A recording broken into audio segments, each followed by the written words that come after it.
gorgeous skies, not much of a wind to speak of. Could pick up later on in the ball game. We'll be down to about 59 by the time the game ends tonight. That is your Royal Heating and Air weather forecast.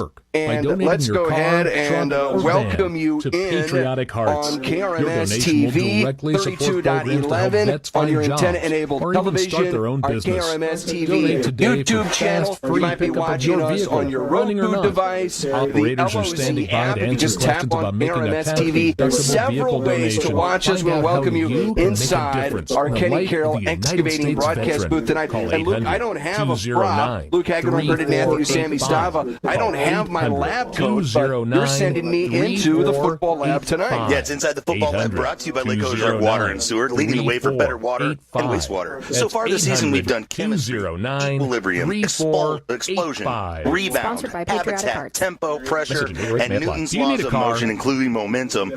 So I've been the professor all season, Brendan. In this final regular season game, what have you learned, or what do you have to teach the rest of the group? So let's concentrate on memory tonight and the pain that a memory can cause, namely for these Lakers. So there's not a ton to play for in terms of a conference title tonight. That's going to be wrapped up by Lebanon. Not a lot to play for a district title, and you're pretty much locked into that number 2 position. But that memory, that painful memory last year of Camdenton losing their undefeated season to this very Glendale Falcon team, an unbelievable ball game, went into overtime. Ultimately, Glendale takes it down with a long touchdown pass to secure the win. Wild game. But Luke, as we talked about memory and the actual official definition, the power or process of recalling what has been learned. So yes, I think this Laker team has learned what this Glendale team is capable of doing over the last several years, and they don't want that painful memory again to close out a regular season. Well, speaking of painful memories, I feel like I bring this up every year that we come down here to Lowe Stadium on the south side of Springfield, but it was right in that end zone over there where the only loss of my career from 7th through 8th grade happened right there. Controversial call. I still say Chris McGuire was in the end zone for a touchdown on that play. Everybody in the stadium except for the referee thought so. So yes, I still have bad memories about this stadium. This could be the last time we're in this stadium, right? If the Lakers leave the Ozark Conference and never to play Glendale again, this could be the last time here, folks. So we're going to relish it and enjoy it either way. We're going to make some memories tonight for sure. Inside the football lab, Luke, at Lake Ozark Water and Sewer. They believe water is our most precious natural resource. This is the Summit Natural Gas pregame show. When we come back, time for a little Laker lore trip.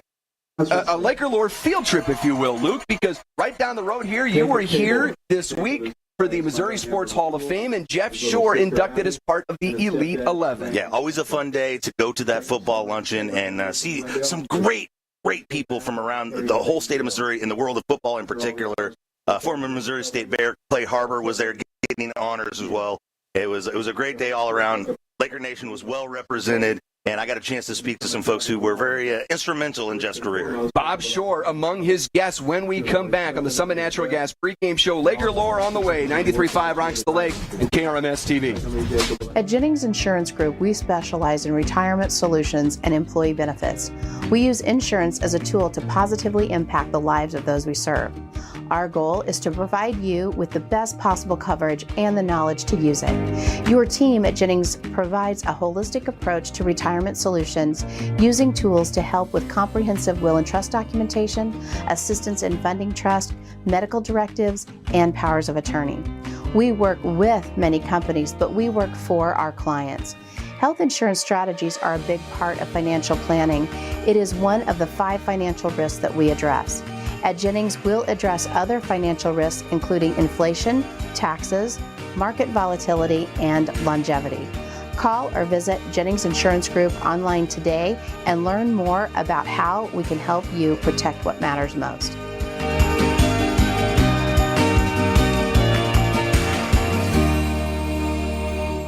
Hi, this is Jason at Hewlett Chevrolet Buick GMC in Camdenton. I want to tell you about our award-winning collision repair department. We can repair any make or model and make it look like new. Our staff is second to none and works hard to get you back on the road as fast as possible. We offer free transportation for your convenience and peace of mind during the repair. Come see us today for all of your collision repair needs at Hewlett Chevrolet Buick GMC in Camdenton.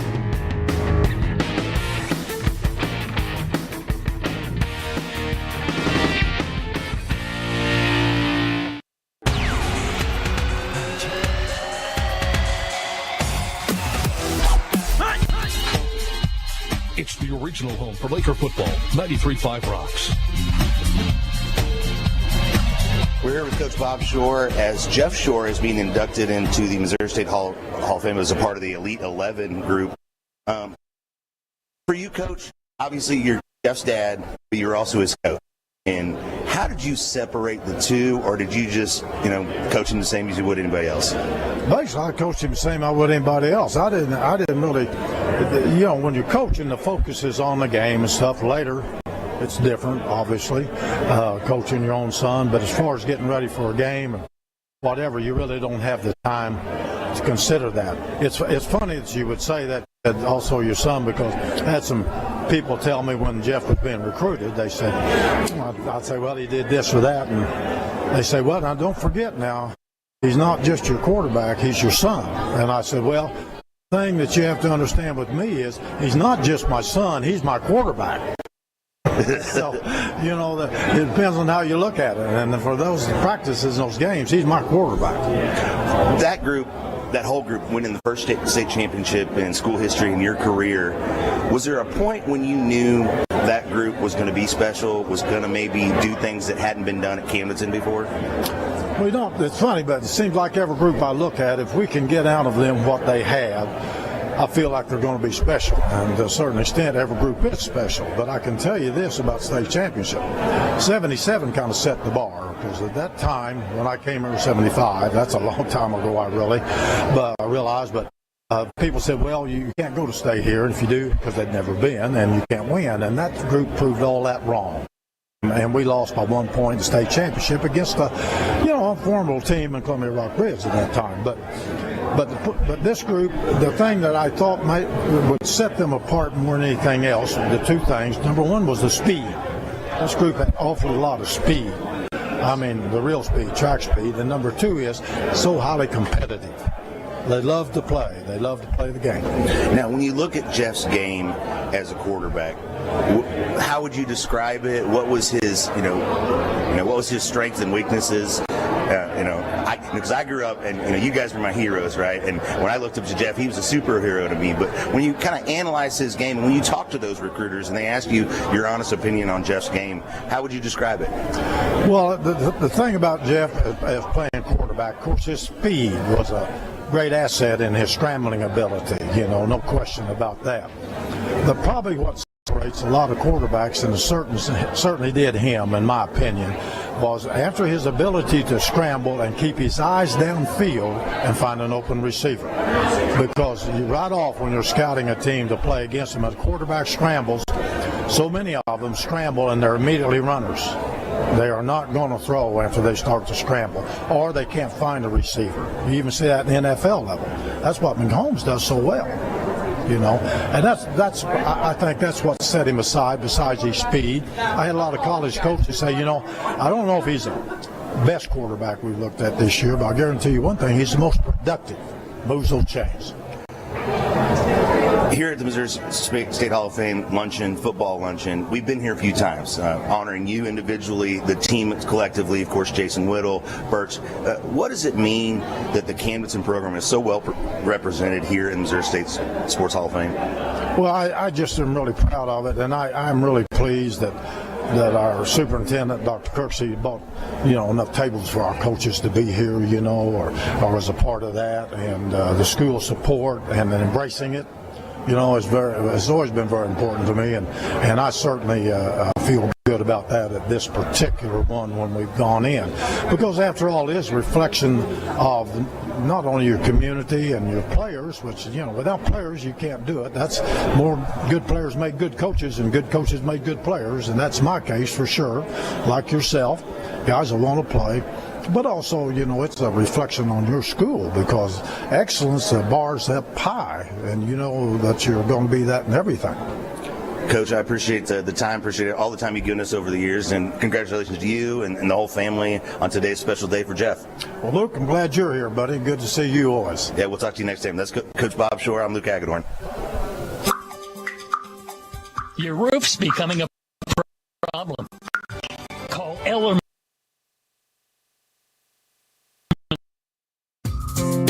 When your ready for a remodel? DKB Showroom is the place to start. You'll be amazed at the size and quality of selections we have to start your project. And if it's too big or too small for DKB. Call and schedule your appointment today at DKB Showroom Baths Better. See our beautiful showroom in Osage Beach or visit dkbshowroom.com. Hi, this is Katie with Royal Heating and Air. Missouri weather can be unforgiving on your heating and cooling system. That's why Royal Heating and Air offers a variety of Rheem heating and cooling systems and free estimates. We service all makes and models, offer indoor air quality solutions, and are proud supporters of our community and of the Camdenton Lakers. When your furnace is on the fritz, don't be left in the cold. Call us at 573-480-4313 or find us online at royalheatandair.com. Rheem Heating and Cooling Systems, the new degree of comfort. Drift away with the Driftwood Spa and Salon at Margaritaville. Start with some basic facial skin treatments to a variety of body massage treatments, or choose from 8 different spa packages to discover the perfect combination of services to relax, rejuvenate, and refresh your mind, body, and spirit. Call for an appointment, 573-348-3535. Hi, this is Shelley from the Driftwood Spa and Salon at Margaritaville. We are located in the Driftwood building next to the indoor pool, and our new salon is directly across the street. Come drift away with us.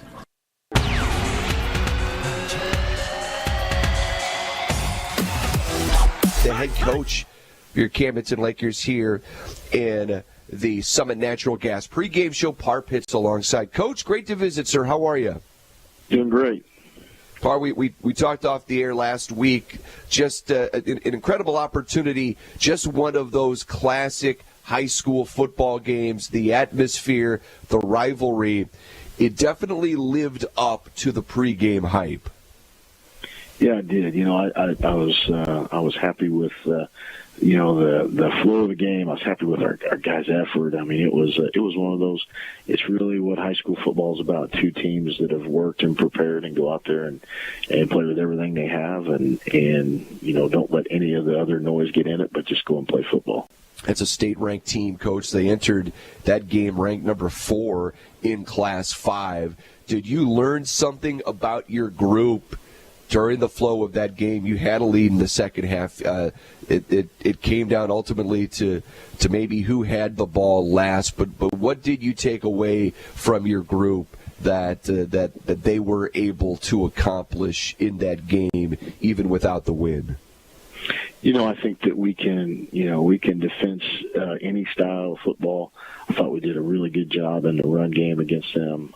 They did get their yards, and we knew that, but we put them in situations where, on their last touchdown, it's 4th and 3, and they went ahead and threw it, and made a big play and scored, and I give a ton of credit to them. But I learned that our guys are playing for each other, for something bigger than just an individual, because that our effort and guys stepping up and all that stuff kind of points towards, we're playing for something that's really big and something that's really important. I thought you guys really buckled down in red zone defense, Coach. Did you see that? Yeah, forcing them to run those or to kick 2 field goals was huge. Forcing them to punt twice was huge. Those are the things that it takes. You got to get stops, and you got to get those things taken care of from a defensive standpoint. But our red zone defense was really clicking. How about on offense? You made Cade Durnan made some clutch throws. I think there were some third down conversions, maybe a couple of third down and longs that you guys were able to convert to keep drives going. There were some big plays that your guys had to answer in some tough spots. Yeah, there's so little room for error in when you're playing a good team. So that's what we had to do when the opportunities arose. We had to make the throws when they were there. We had to run it when it was there. I mean, that was one of those things that you just every play is so important because every yard within that play is going to be important. I know it's tough, Coach, right here. I mean, we're just getting ready to wrap the regular season tonight, but obviously there are scenarios where you could see Lebanon again. Unlike the last few years, it wouldn't be a district matchup, but there is a possibility these 2 teams could play again come the state quarterfinals, I think. So, I mean, is that something in the back of your mind, not during the game, but after the game, where there can be there's obviously plenty of tape to be able to go back and look at if it comes back around where we get Lakers Yellow Jackets Part 2? Yeah, that's definitely a possibility, and I know both teams, their goals are to go deep into the postseason, and that would align. If both teams were to be able to take care of business, it could align you in that situation and have a rematch, and that would be both teams doing what they want to do and go back at it again. So it's definitely something that has come across our radar. But as you know, we're going to get concentrating on what's ahead of us now. And this season, the regular season's wrapping up, and then it's that one-game season, from then on. Coach Parpit's with me. We're getting ready for Glendale tonight. And, Coach, the bummer on the injury side, Carson Durden, it looked like a leg or a knee injury last week, and I guess the prognosis right now, not great for Carson. Yeah, he's actually working out and getting strong, just preparing for whatever's ahead of him. If he has to have surgery, those kind of things. But yeah, it's definitely a tough break and disappointing for him and our team that was having such a tremendous season and has had a tremendous season on both sides of the ball. So he's a super resilient guy and has really so far this week has been right on track of like, all right, what's the next move? How am I going to get myself ready to get back to playing? And obviously a junior, we'll look forward to seeing him next year if indeed it's the end of the line for him in 2023. For Carson, defensively, who do you need to step up for him? Well, Blake Ford has been playing some safety for us, and he's going to step in to take that spot. And against Glendale, you're going to have to add a D-back. So Caden Bowen is another guy that's going to be sort of our nickel back in that situation. So we're going to have to develop some depth there, and hopefully those guys can step in and pick up and continue to play at a high level. Sam DeMott banged up in that game as well. Coach, hopeful he's able to go tonight? Yeah, he's been moving around this week and done everything he needs to do to get that ankle back to being able to go and play. And definitely a defensive leader for us and a guy that we want to go out there and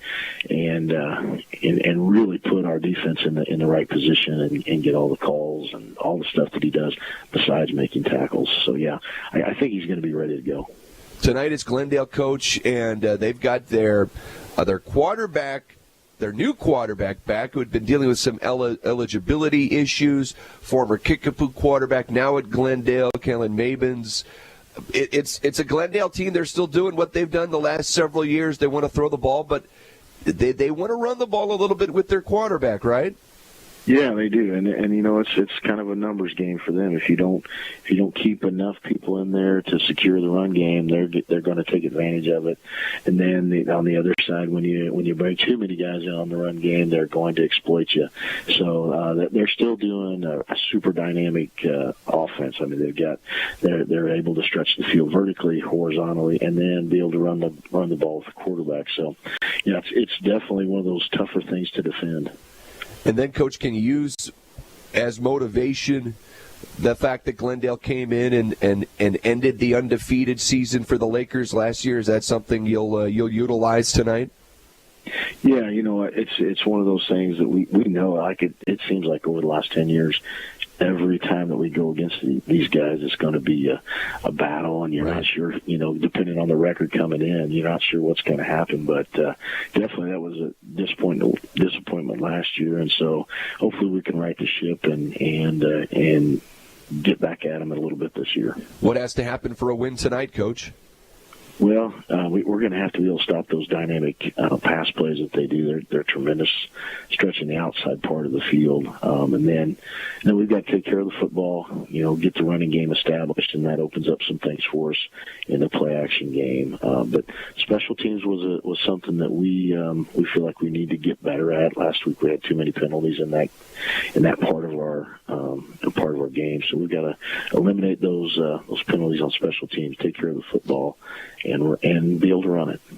Coach, always appreciate the time. Best of luck, safe travels, and we'll see you tonight down in Springfield. All right. Sounds good. That's Par Pitts. This has been the Summit Natural Gas pregame show. Kickoff coming up, 93.5 Rocks the Lake and KRMS TV.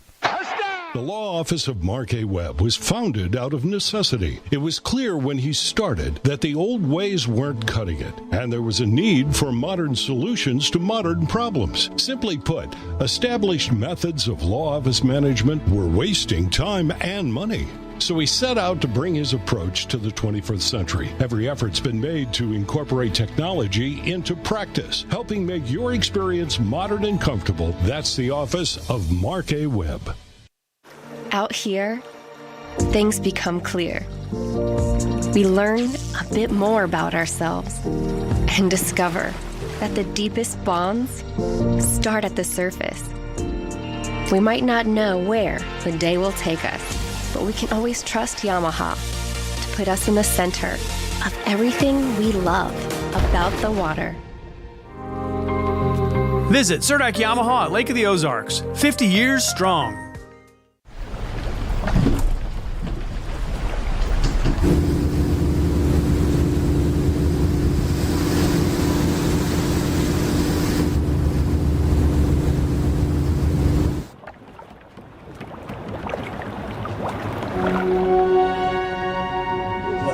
From total joint replacement to the times that matter most, our commitment runs deep. And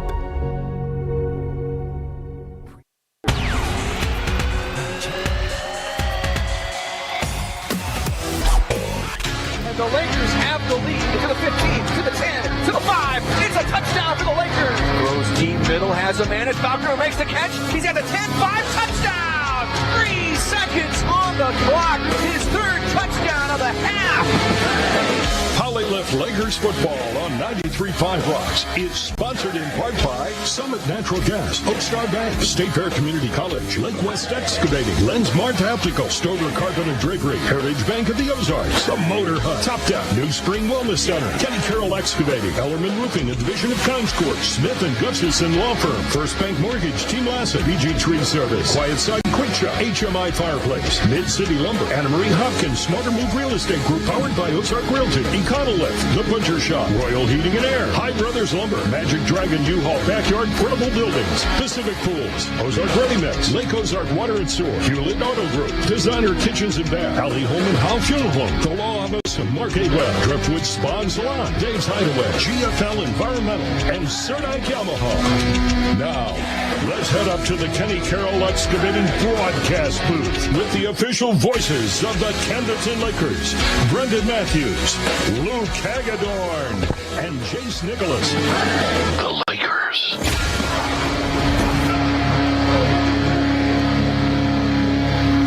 Here we go. It's the regular season finale in Springfield, Missouri. The 4-4 Glendale Falcons hosting your 6-2 Camdenton Lakers from Lowe Stadium. Brendan Matthews, Luke Hagedorn inside the Kenny Carroll Excavating broadcast booth. Jace Nicholas down on the sideline. Sammy Stava inside our BG Tree Service Score Center. And Mike Anthony, also known as the lead man of the Jeremy Macklin posse at the University of Missouri.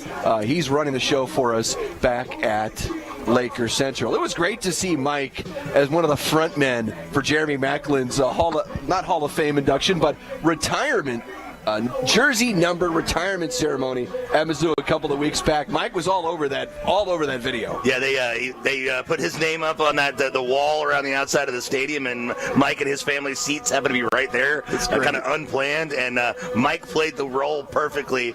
Quite the showman. It was a kind of a mix between like a young Robin Williams and a middle-aged Vanna White. Chase Daniel and Mike Anthony helping to unveil the Jeremy Macklin jersey and number there at the Wall of Fame, if you will. There, the Ring of Honor, I think it is, at Furrow Field for the Missouri Tigers. But we got a big ball game here tonight, culminating the conclusion of this regular season. Luke, and we talked about it earlier. These two teams having played a season ago, and it was a pretty tough defeat for the Lakers. They were on their way to what looked to be an undefeated season, and it ultimately would not go that way. 37-35, they would lose in overtime to this Glendale team. So they're out for revenge, I think.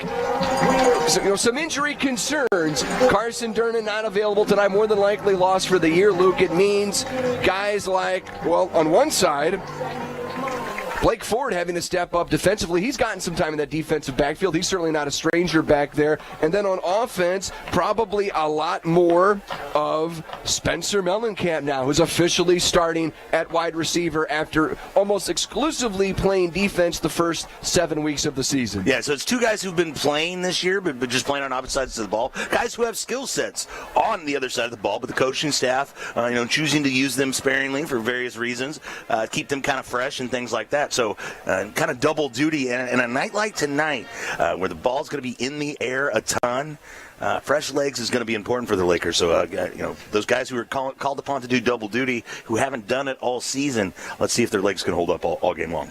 Glendale, their record hasn't been overly impressive over the years, but at least they're scoring points week in, week out.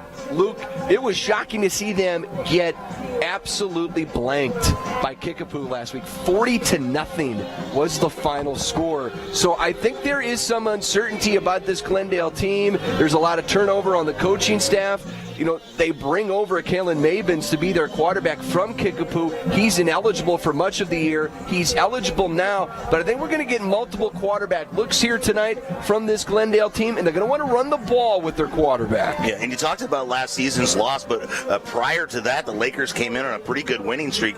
And if you're looking for points, if you like offensive football, folks, tonight is the night. In 2021 was the lowest output between these two teams in a long time at 26-25, 51 points in a high school game. Before that, the Lakers win 48-32. They win 50-42. They win 68-34.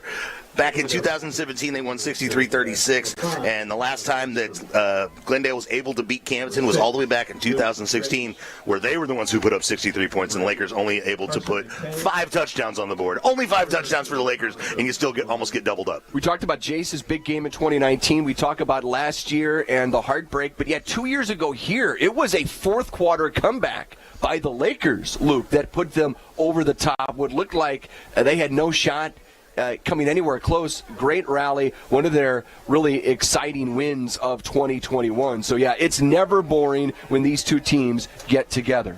Let's take a look at the starting lineups here as we get set for this Week 9 game, your Mid-City Lumber game plan starting lineup here for the Lakers. And at Mid-City Lumber game plan for the Lakers, keep that ball in the air, keep it off the ground, and pick up yardage. And that's what they're going to try to do against this Glendale team tonight. On the offensive line, left to right, it's going to be Garrett Hilton, Carson George, Cole Lane, Nathaniel Reap, and Kaysen Youthy. The receivers, Spencer Mellencamp, Blake Ford, Owen Borbay, Braden Shepard, Kyle Edson, Cade Durden is the quarterback. On defense on that front, Paul Muff, who's been great the last few weeks, Hayden Vogler, Sterling Cedarwall getting a look on the defensive line for the Lakers. The linebackers, Sam DeMott, Caden Bowen, Willard DeMott, Colin Stamper. Remember, you're going to see some extra DBs, so maybe a reason why Cedarwall moves up on that defensive line. Your DBs are Edson, Shepard, Ford,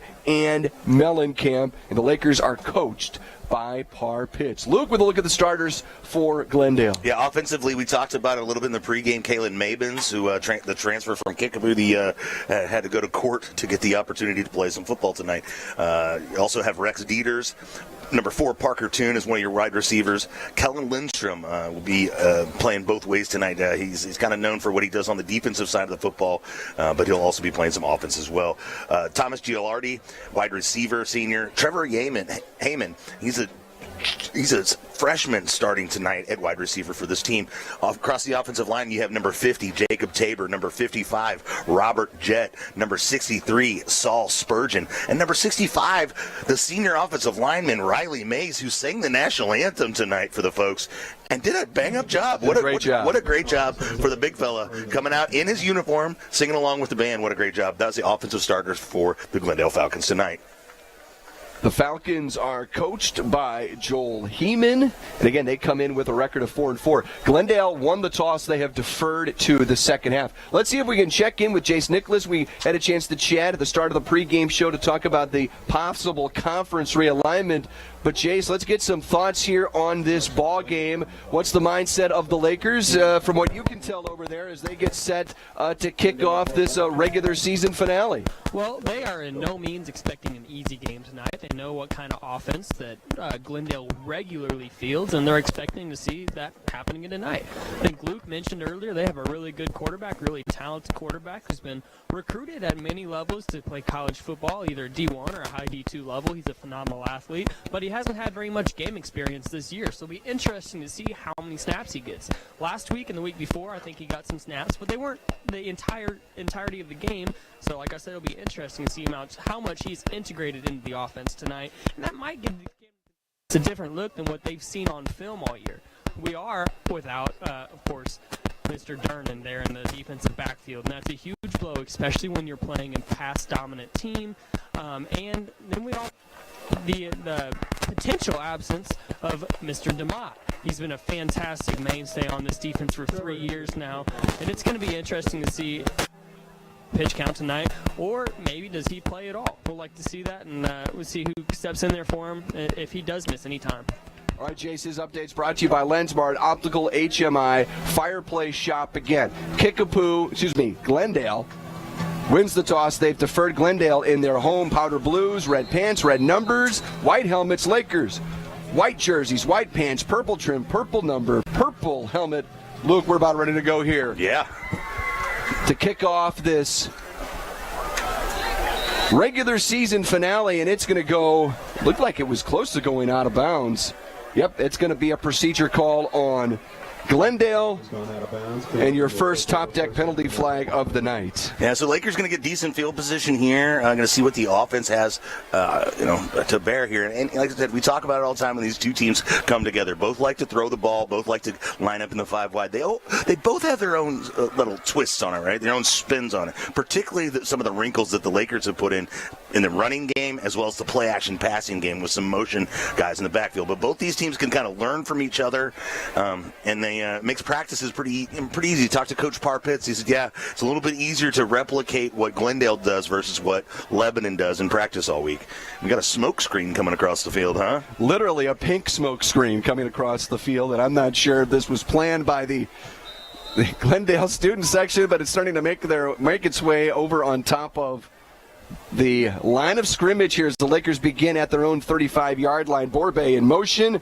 Our polylift player spotlight tonight. Forward motions into the backfield, flank to the right of K. Durnan, who's going to throw on first down. Wants to throw deep down the right boundary, looking for Edson, who makes the catch right out of the box.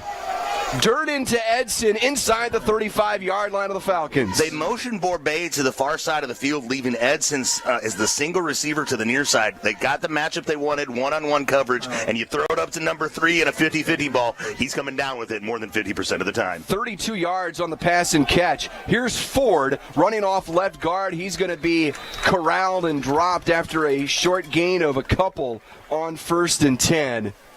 And the great part about that big play to Edson was the fact that gets the Lakers a little bit out of that smoke screen that had been created. But now the smoke screen is catching back up to them, and they're kind of covered in fog. Sammy needs to get a picture of this to send out to the folks on social media. Lake West Excavating powers all of our social media, Facebook, Twitter, wherever you happen to find it. Durnan rolls out of the pocket. I'm blinded by the smoke, and the ball drops into the hands of Edson for a touchdown out of the smoke and into the end zone. 7-3 for 6, and the Lakers take an early lead here with 11 minutes, 11 seconds left in the quarter. It dropped literally from the clouds, and the Lakers are on the board, 30 yards. Durnan to Edson, 11-11 to play here in the first quarter. And that's 10 touchdowns on the season for number 3. Kyle Edson has been dominant from his wide receiver position. So Carson Durnan obviously out, unable to play the role of the long snapper, and we've got Spencer Mellencamp in that role now, Luke. Yeah, we saw him in warm-ups. We wondered who that might be. Last week, Jeff Shore mentioned once Carson was out, and we kind of saw the way that operation, without having all week to work on it, didn't quite work the way you wanted. So you kind of threw out the idea of a field goal towards the second half of that ball game. But with Mellencamp back there, him and Durden, I'm sure, have a good relationship. So it should be fine going forward, especially you get all week to practice it. Good snap, good hold. The kick is away. It's into the smoke and through the uprights. It's good. Your Smith & Gustafson Law Firm score. Camdenton 7, Glendale nothing. 11-11 to play in the first. It's Laker football powered by Polylift Boat Lifts. 93.5 Rocks the Lake and KRMS TV. If you have a residential or commercial new construction project, remember Ireland Construction. They handle remodels, construct steel buildings, and provide a variety of other services. Ireland Construction strives to meet and exceed the needs of their customers in a timely manner within your budget. Visit their Facebook page to view some awesome pictures. If you're thinking about a construction project, contact the best at the lake. Russell, Ireland. Ireland Construction, 573-434-0786. Where do you find your escape? Some find it on the water. Some find it in their home. One thing is certain. Start your search here. Sophia Marr. Amber Elliott.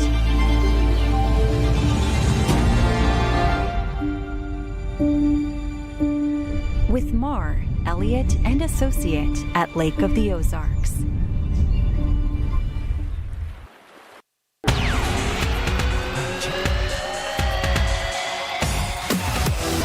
Beach, Luke, with a good point that the pink dust cloud, maybe for breast cancer awareness, but nonetheless, it certainly made for some interesting optics on that first drive, but that pink cloud is now moved mostly out of the reach of the field. Could be a combo message for both breast cancer awareness as well as lung cancer awareness with the smoke.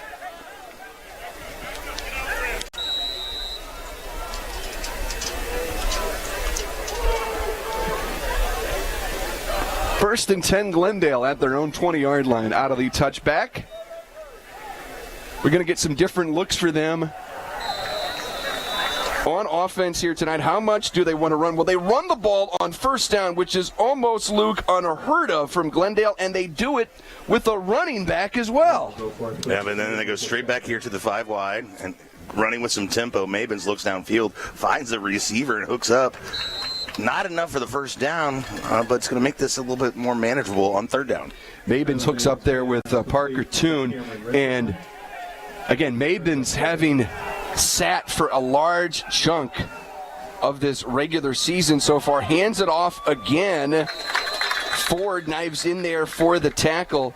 But that's going to be a Glendale first down on the run by Noah Goforth. Man, and Glendale right up on the ball here, just really looking to move with some tempo here. Goforth flanked to the left of Mabins on first and 10. Mabins wants to keep it himself, tripped from behind and dropped. Nice play by Willard DeMott, knifing in from his linebacker position. Yeah, great job to recognize the quarterback run there. Go ahead and commit to stopping that, and make basically a shoe-top tackle there. Got a yard and a half, second down and 8. Mabins looks to throw to the right. He flares it out, incomplete, looking for Goforth, and DeMott was streaking in to try and make a play. That was very close on that line to maybe being a backwards pass. And Lakers here, we've seen the Lakers defend this offense in different ways. This time, all 11 guys in 2-point stances here, including your nose guard and 2 tackles. Mabins steps up in the pocket, feels some pressure, wants to tuck it and run. He's close to the sticks. He's got it as he's dropped across the 45-yard line. Not before he picks up 10 yards. Finishing him off on the tackle. Looked like Stamper got there, but not before. Hey, Glendale first down. They get it out to their own 47. And Glendale always moves fast, but tonight they're really getting up to the line of scrimmage and putting the pressure on the Lakers defensively. And another handoff out across midfield, shy of the first down.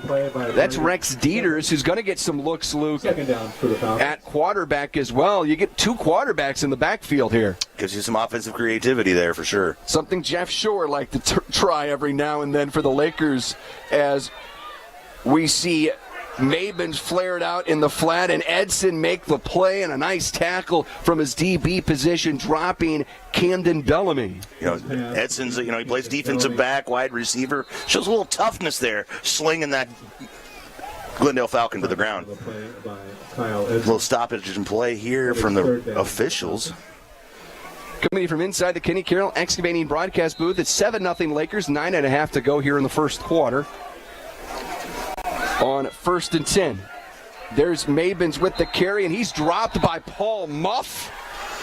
The Muff man from his nose tackle position dropped the ball carrier. That was third down, It's going to bring up fourth. And Glendale staring at 4th and 2. They are lining up to go for it. No hesitation whatsoever out of the Falcons. Right at it. Mabins on 4th and 2. Looks left, throws left, completes inside the 45-yard line. Breaking tackles, down the numbers, tripped up around the 30-yard line. Big pass and catch there for the Glendale Falcons. Bellamy with the catch. And the Falcons stay in business inside the Laker 30. Continuing to keep the pressure on. Those offensive linemen hustling up to the line of scrimmage. As soon as this ball's set for play and the chains are set, they're going to rip off another one here. This is 1st and 10. And another handoff running off the left tackle. That's Dieters again. Rex Dieters with a carry. I feel like right now, Luke, this has got to be the most handoffs we've seen by a Glendale quarterback in the last 10 years, and we've seen it all on their first drive of the ball game. I like the way the offense looks, and a lot of zone reads, different looks by the quarterback, and Mabins is, again, Luke, he has not had that much action this year. He certainly started the year a little rusty, but looks like he's in a rhythm here to start this ball game tonight, already converting a 4th down, trying to direct his receivers, directing traffic. Empty backfield here on 2nd down. Mabins will step up in the pocket, want to tuck it and throw. He almost got beyond the line of scrimmage as he completes the pass inside the 15, setting up another Glendale first down. That was Dieters. That's good. Just like the Lakers were able to move the ball with more, larger plays, like that big play to Edson, obviously, really kind of the engine on that last one. Nickel and diamond here and working their way down the field are the Falcons. 1st and 10 Glendale inside the Laker 15-yard line, inside the Pacific Pools red zone. Mabins the snap, feeling pressure, rolling to his right, throwing on the run, completes. At around the 10-yard line, not a lot to be gained there. Reception made by Gilardi. Yeah, got to give Mabins credit there. He's keeping his eyes downfield even as he's scrambling, and the world is kind of collapsing in around him. Finds a receiver downfield and keeps moving that ball. Gave him forward progress inside the Laker 8, inside the Pacific Pools red zone. A handoff to Goforth. He's dragged down from behind, and that tells you these backs are getting a little push here. Tackle made from behind there by Blecker. And right back to the line, trying to push the pile. Mabin's trying to get to the goal line. He is short. What do they call it now, Luke? The tush push? Yeah. Well, and with the Lakers, with nobody down in a 3 or 4 point stance here, even now, even on the goal line, nobody's got a hand in the dirt. And this is going to be a Glendale touchdown as Mabins punches it in. Again, a drive that needed a 4th down conversion. It started at their own 20-yard line, and the Falcons are on the board. 7:21 to go here in the first quarter. They're a PAT away from tying it up. And they're actually sending a kicker with a tee out onto the field here, too, which isn't something we've always seen out of Glendale. It's not at all. New era of Glendale football, running the ball with the back out of the backfield and kicking extra points. Coach's son, I believe, Trevor Heeman, to tie this game, and he does just that. 7-7 the score. Your Smith and Gustafson score will step aside. It's Camdenton Laker football powered by Polylift Boat Lifts. 93.5 Rocks the Lake and KRMS TV. When searching for a home loan, it's important to find a partner you can rely upon. Top producing mortgage team Mortgage Headquarters is here to help you find the perfect loan program that fits your needs. Whether it's your first home or your dream home, Mortgage Headquarters can help you own it. Their mortgage experts make it easy, helping you through every step of the process. Mortgage Headquarters is locally owned and operated with over 24 years of serving the Lake area. Visit lakeloan.com. Call 573-302-9990. NMLS 1229111.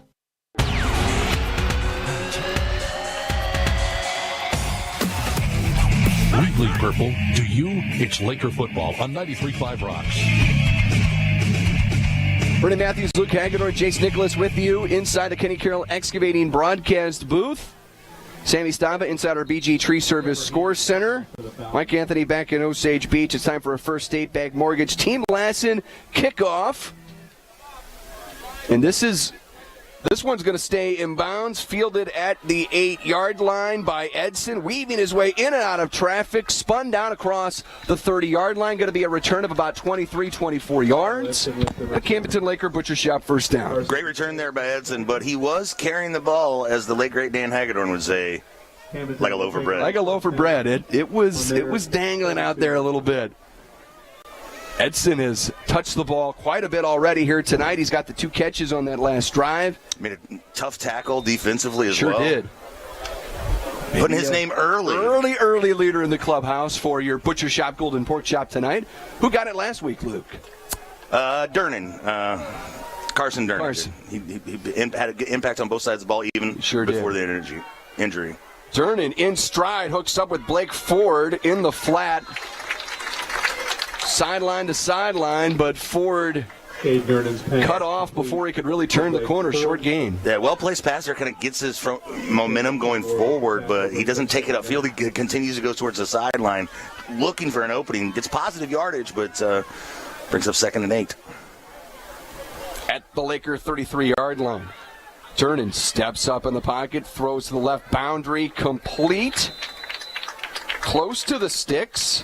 That's Braden Shepard. Will depend on the spot here. Yeah, he caught it and took a shot right away, so he went backwards, but I think they could give it another half yard there. But so too. They'll mark it at around the 41. Needs a yard and a half here for a first down.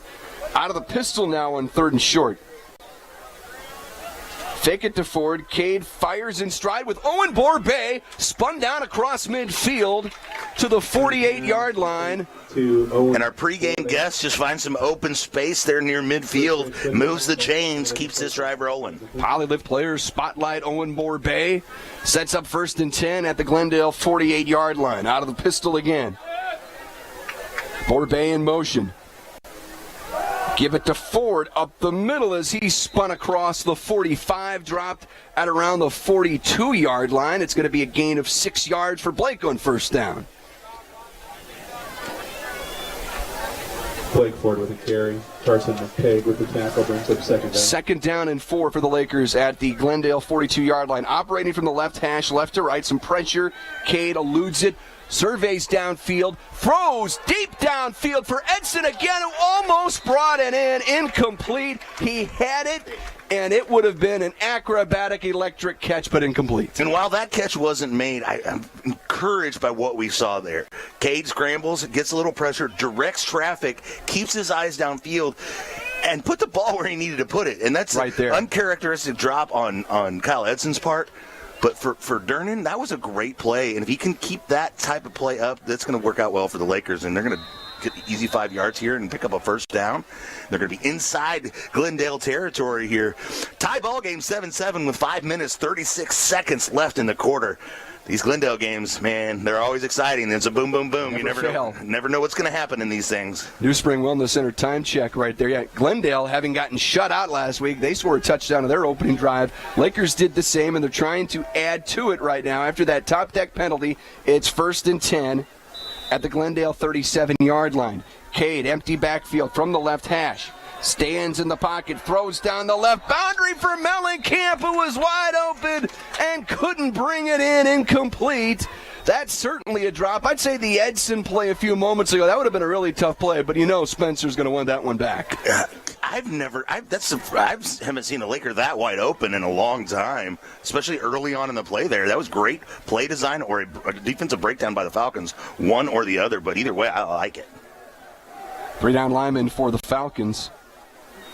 They want to bring 4 as Durnan runs into his own lineman, trying to keep the play alive as he's rolling out to his right. Will throw it out of bounds, incomplete. Heady play there by Cade as it was breaking down in a hurry, and I didn't see which lineman he ran into, but it kind of stopped his progression a little bit there. Yeah, but again, I like the way he's keeping his eyes downfield. He didn't immediately throw it to the track there, but once he knew that the play was lost, you live to fight another day. Come back here on 3rd and 10. No doubt about it. With this offense, 3rd and 10 is a big deal, especially when you get easy 5 yards and make it 3rd and 5. Be another top deck penalty here for the Lakers, a +5 on the way. And do want to credit those Hoggies. They're doing a really good job of protecting Cade here for the most part. High brothers, lumber and millwork. Yeah, Cole, Nathaniel, Carson, Kaysen, Garrett, all doing a great job out there. This is 2nd down and 5 now for the Lakers. At the 32-yard line of the Falcons. Cade with time, rolling out to his left. Wants to scramble, fake the throw, angle towards the sticks, and he should have another butcher shop 1st down. And he did a little ball fake there, which you see a lot in basketball, but faked the pass, kept it, and that would have been beyond the line of scrimmage, I think, had he actually thrown it. And, we mentioned the Hoggies already, but they're doing a good job when the home crowd, the Glendale crowd, is yelling, holding. I heard a couple of those from out in the stands there. 1st and 10 after the butcher shop 1st down. And Cade cannot stay upright this time as the Falcons bring him down for a sack. Looked like getting there first was a Derek Washington, at least among them. And it's going to be a loss of 5 yards. Yeah, Washington, just a sophomore on this team, gets in the backfield and brings up and puts the Lakers in a little bit of a predicament here, a little bit of a pickle with 4 minutes, 46 seconds left in the quarter. 2nd and 15, 4:43 to go in the first quarter, 7-7 the score. Hand off to Ford, bounce it outside. Ford's got some room, down the sideline, knocked down, close to the 20-yard line, shy of the line to gain, but much more manageable on 3rd down coming up here. Yeah, you back all the yards you lost on the sack, plus more, put yourself in a great position here. You got to think this is probably 4-down territory anyway. So can you make 4 yards in 2 plays? Ball at the 21. Out of the pistol from the left hash, moving left to right. Cade play fake to Ford. Cade's got all day to throw. Wants the rainbow into the end zone, into double coverage. Caught, touchdown! It's Braden Shepard from 21 yards. And as soon as Shepard flashed that he was open, Cade let it rip, and the Lakers take a lead here with 4 minutes, 5 seconds left on the southeast side of Springfield. Lakers versus the Falcons at Lowe Stadium, what could be the final Ozark Conference game in Laker history. What a throw, what a catch, what a great job of the Hoggies. Yes, I was just going to say the protection there. Your High brothers, lumber and millwork. Laker Hoggies doing a great job giving Cade all day to throw into double coverage. What a catch by Shepard. Here's the PAT, kick up, and the kick is good. Your Smith & Gustafson Law Firm score, Camdenton 14, Glendale 7, 4:05 to go in the first. It's Laker football, powered by Polly the Boat Lifts, 93.5 Rocks the Lake, and KRMS TV. Allie Home and Howe Funeral Home, your hometown funeral service provider, has been proudly supporting Camdenton and the surrounding communities for 90 years. At Allie Home and Howe Funeral Home, we believe in giving back, remaining visible, and serving the communities that have welcomed us through the years. Our hometown staff is active in volunteering at local organizations. Brett Edson and the staff at Allie Home and Howe Funeral Home are proud supporters of Camdenton Laker athletics, and we wish all of our student athletes the best of luck in the upcoming season. 1, 2, 3, Lakers!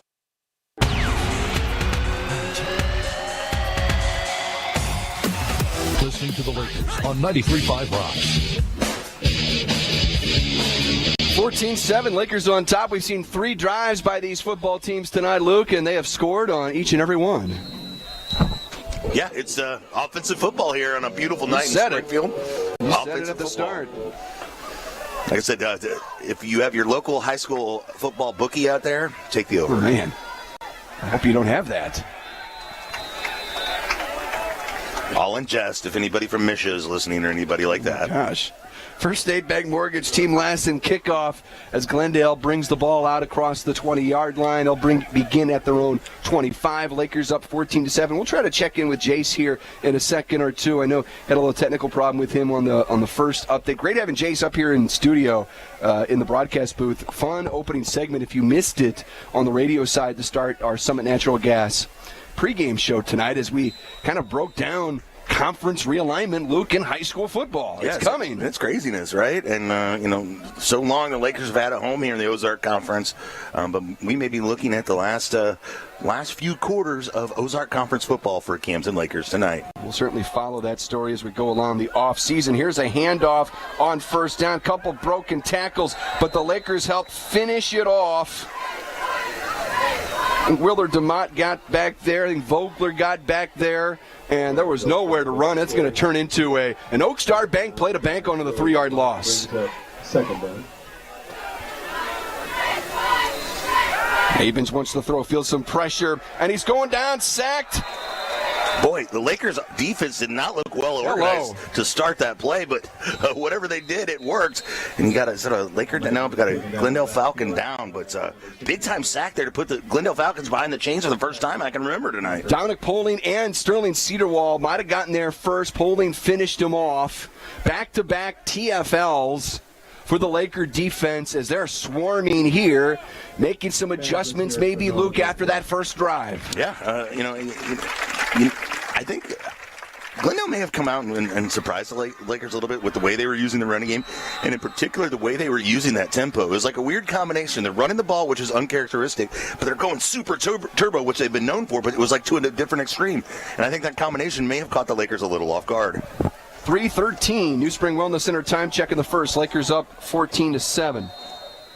And we're going to whistle, and a top deck penalty flag come flying in. Also, I think sometimes we forget teams on their opening drive. You're able to script it out if you like, and I assume with what Coach Heeman wants to do, that's sort of what they're looking for, right? You script 10, maybe 15 plays, and they were clicking, but now suddenly Camdenton can make some adjustments, and you're not able to utilize a scripted play. Yeah, and especially now the Lakers because of some penalties and a sack here, all of a sudden, what's on your script for 3rd and 25? Exactly right. Muff pressuring Mabins, who goes out of bounds, and there's going to be a late hit.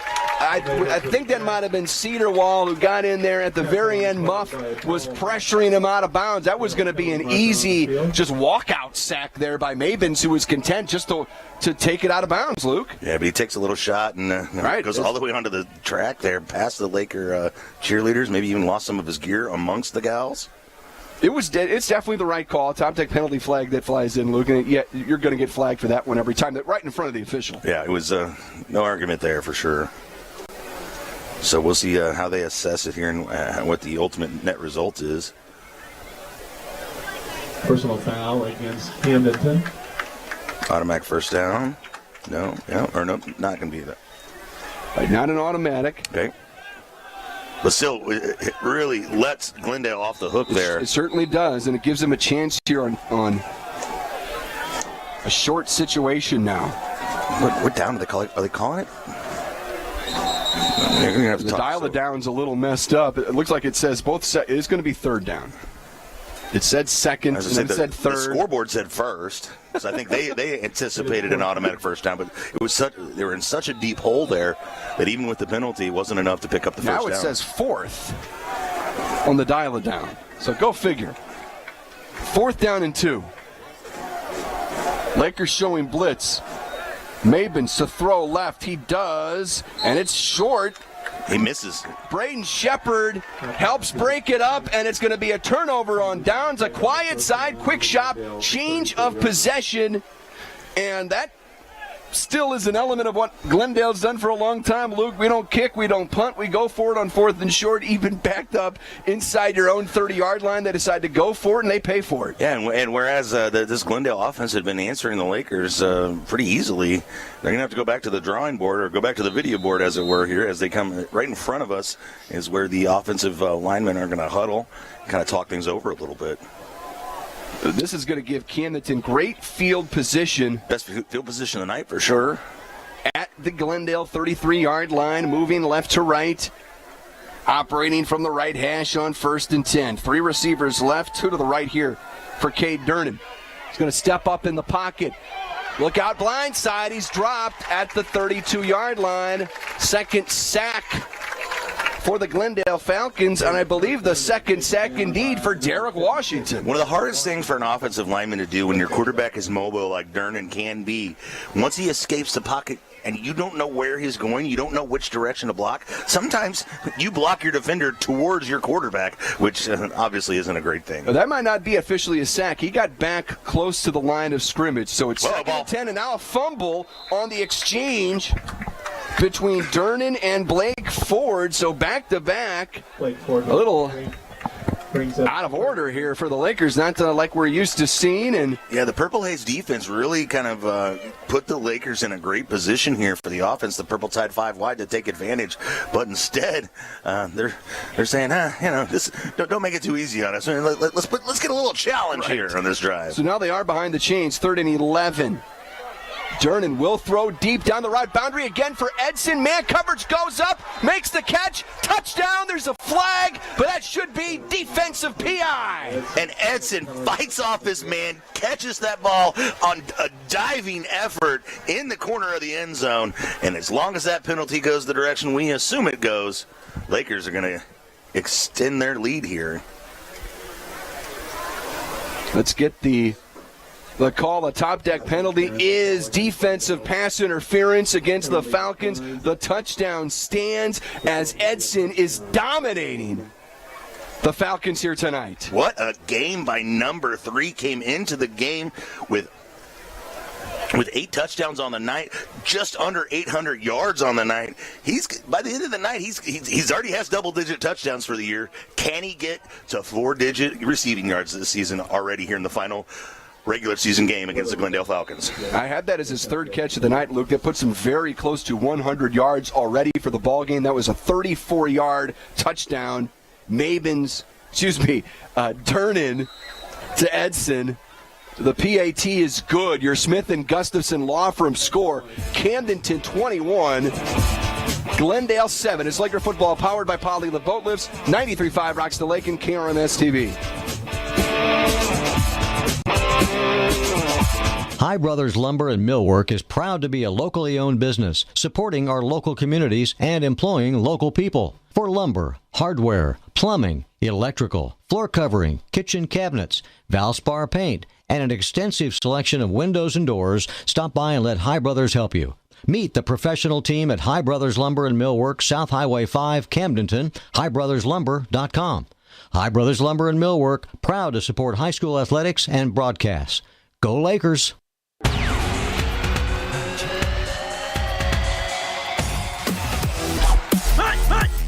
Inside the Serdike Yamaha 2-minute warning, 1:38 to go in the first quarter. 21-7 Lakers lead it. 2 touchdown grabs by Kyle Edson. Braden Shepard has the other. And the Lakers assessing that pass interference penalty here, Luke, on the kickoff. So they'll be able to kick this thing off from the Glendale 45-yard line in this first State Bank Mortgage Team Lassen kickoff. Yeah, that's why I was sitting there. I was like, why? We never saw the signal to decline that pass interference call. But instead, they assess it here. And what looked like an evenly matched game, just kind of, back and forth. We're going to score. We're going to answer your score. Then all of a sudden, Lakers have just kind of seized momentum with the 21-7-point lead. And that Edson touchdown grab a moment ago, that is a nominee for Anna Marie Hopkins Smarter Move Real Estate Group, powered by Ozark Realty. Smarter move of the game. Call Anna Marie at 573-544-3587. She can prove there's a smarter move. We got another flag coming up here, and that's going to be a sideline warning against the Falcons. Let's see if we can touch base with Jace down there. His updates brought to you by Lensmart Optical, HMI Fireplace Shop, and that doesn't sound a whole heck of a lot better there on the technical side of things. Jace, I don't know if we can bring you over here to this sideline if you've got a chance. Love to hear some of your thoughts as this Laker team has gone up by a score of 21-7. And there is that first State Bank Mortgage Team Lassen kickoff into the end zone, Luke, as we thought, and it's going to be a touchback, and the Falcons will begin at their own 20-yard line. Yeah, let's see how the Falcons approach this drive, right? They kind of were able to move the ball at will down the field. Not a lot of big explosive plays on that first drive, but then they kind of ran into some sack and some penalty problems that kind of disrupted the next go-around here. So let's see what the Lakers can do and see if the Lakers can make some adjustments to keep them from kind of getting that ticky-tacky way down the field. First and 10, Glendale. It's a 21-7 Laker lead.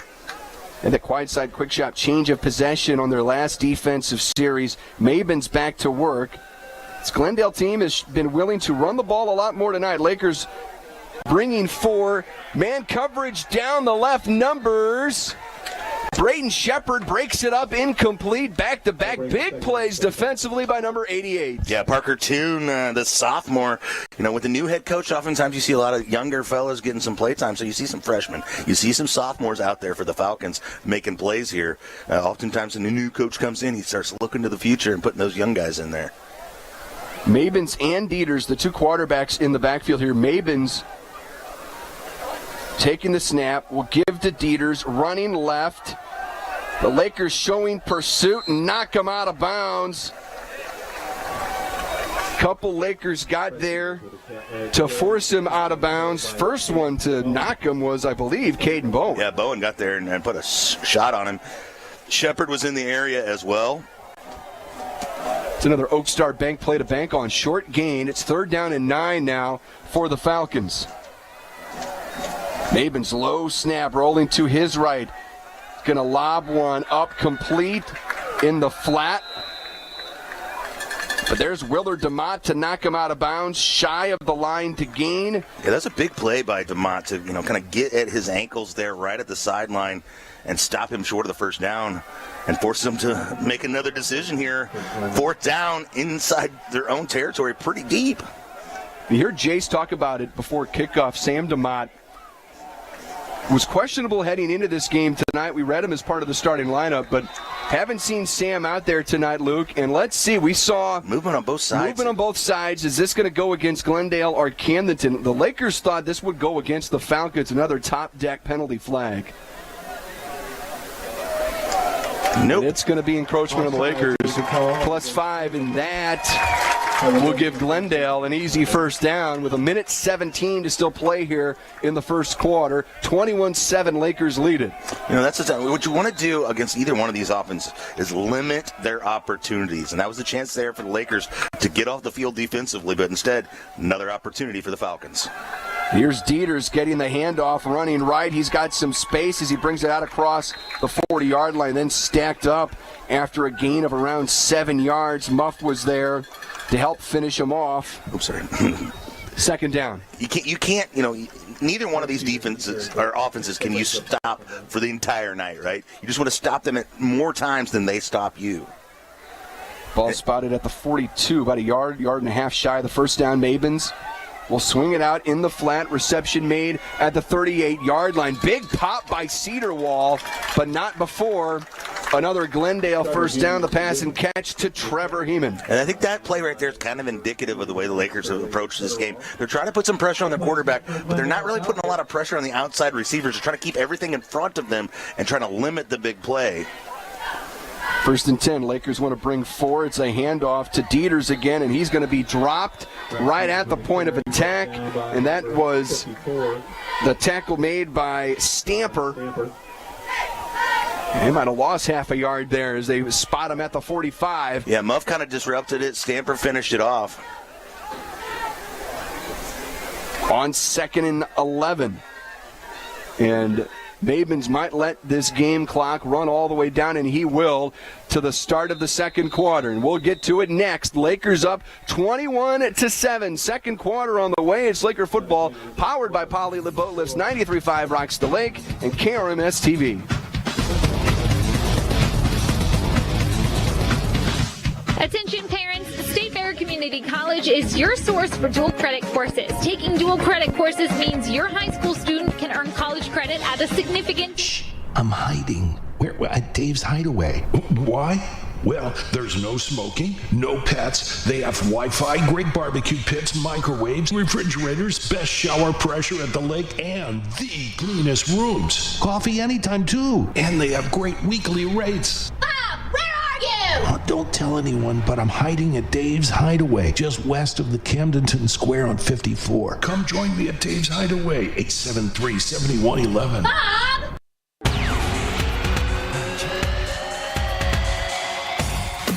Brennan, the final week of the regular season is underway, and Lebanon has taken a 21-0 lead over Rolla late in the second quarter.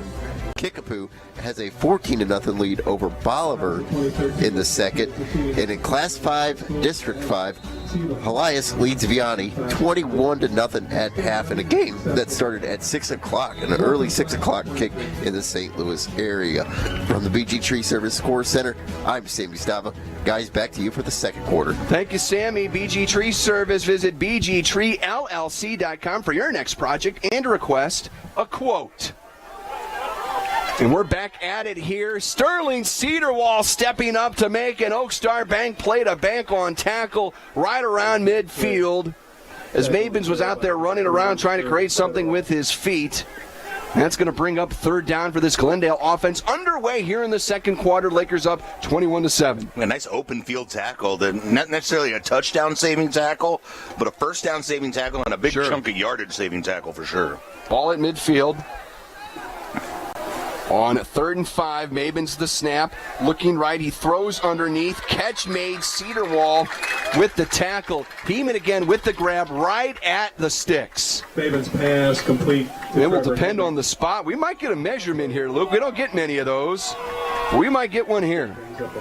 Now they're just going to let him go. There's going to be 4th and inches. They're going to eyeball it there. Nose of the football on the 45. They need the 45 and a half. And this is going to be that QB sneak. And they push the pile, I think, just enough. Going to be a gain of a couple yards. And we'll move the sticks for a Glendale first down. That's a mark it at the 44. Fresh set of downs for the Falcons here inside Laker territory. You got 10 minutes, 49 seconds left in the half. Lots of football, lots of possessions left here. But Lakers like to shut this drive down for sure. Remember, Glendale did defer at the start of the ball game. They're going to get the ball to start the third quarter. Trail the Lakers here by 2 touchdowns. Mabins will throw underneath again. Heeman with the catch, turns it upfield. Another Glendale, close to another Glendale first down. Yeah, they'll move the chains. It's going to be a gain of about 11 or so. First down, Falcons at the 32 of the Lakers. Yeah, and like I said, Lakers trying to keep everything in front of them there, but that means you give up a big chunk of the field. And if that receiver makes one guy miss, all of a sudden, you're staring down first down again. Lakers bring 4. Willard DeMott chasing, almost tripped him up, couldn't. Mabins down the boundary, out of bounds.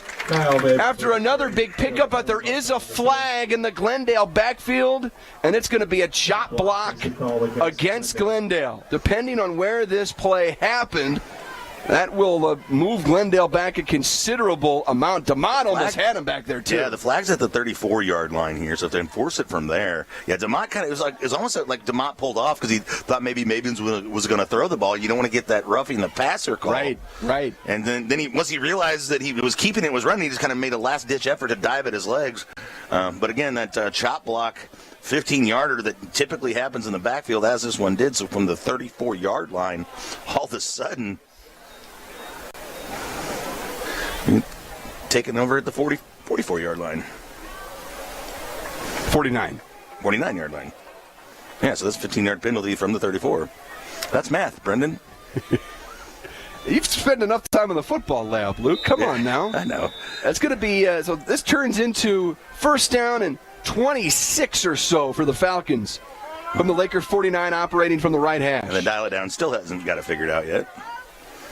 We've had some issues here tonight. Dieters in the backfield, flank to the left. Feeling some pressure. This time, Mabins is going down. An Oak Star Bank play to bank on. Sack made there. I think that's his second sack tonight. That's Blecker. He brings Mabins down and... Well, I think... Wasn't One DeMott in on that as well? He got that. Blecker finished him off. DeMott got there maybe first. It's going to turn into an 8-yard loss. Mabin's trying to set up a screen. He does to Dieters. Breaks the tackle of Cedarwall. Breaks another tackle down the right boundary. Forced out of bounds inside the 45-yard line by Shepard. They get some of that lost yardage back, but still. Yeah, 3rd and 31. This turns into 3rd and a mile. Yeah. It's going to bring up 3rd down for the Falcons. Nose of the football on the 45. They need the 22 or so. 3rd and 23 here. That was the 2nd and 31. From the right hash, Lakers bringing some pressure. Mabin's backing up, trying to keep the play alive, and he's just going to go out of bounds. Forced out of bounds there by Stamper. He'll lose a few yards. We see a little extra whistle being blown, but no flag. I thought there might have been a little extracurricular activity after the play. That may have been our pregame national anthem singer for the Glendale Falcons, getting into it a little bit with the Lakers there. That is Riley Cookie Mays, who did a great rendition of our anthem tonight. What is this? What is this? Special teams unit coming on the field for the powder blue and red team? Admittedly, right, not a lot of plays that are going to convert 4th and 26. So this might be the way to go. Is that going to be Mellencamp back deep for the Lakers? It will. Well, see, Dieters. They're gonna have to burn a timeout here too because they didn't have all their guys out there. Let's take a break. Lakers up 21-7, getting the ball back here momentarily. We think it's Laker football, powered by Polylift Boat Lifts. 93.5 Rocks the Lake and KRMS TV. Being a successful Laker athlete takes hard work, discipline, and teamwork, much like our work here at Polylift Boat Lifts. If you envision your team being the best, you will be the best. The effort you put into building your team and working together as one unit always pays off. And remember, Lakers, who's got it better than us? Congratulations to all the Laker athletes from all of us at Polylift Boat Lifts. We don't just build boat lifts, we build Poly lifts.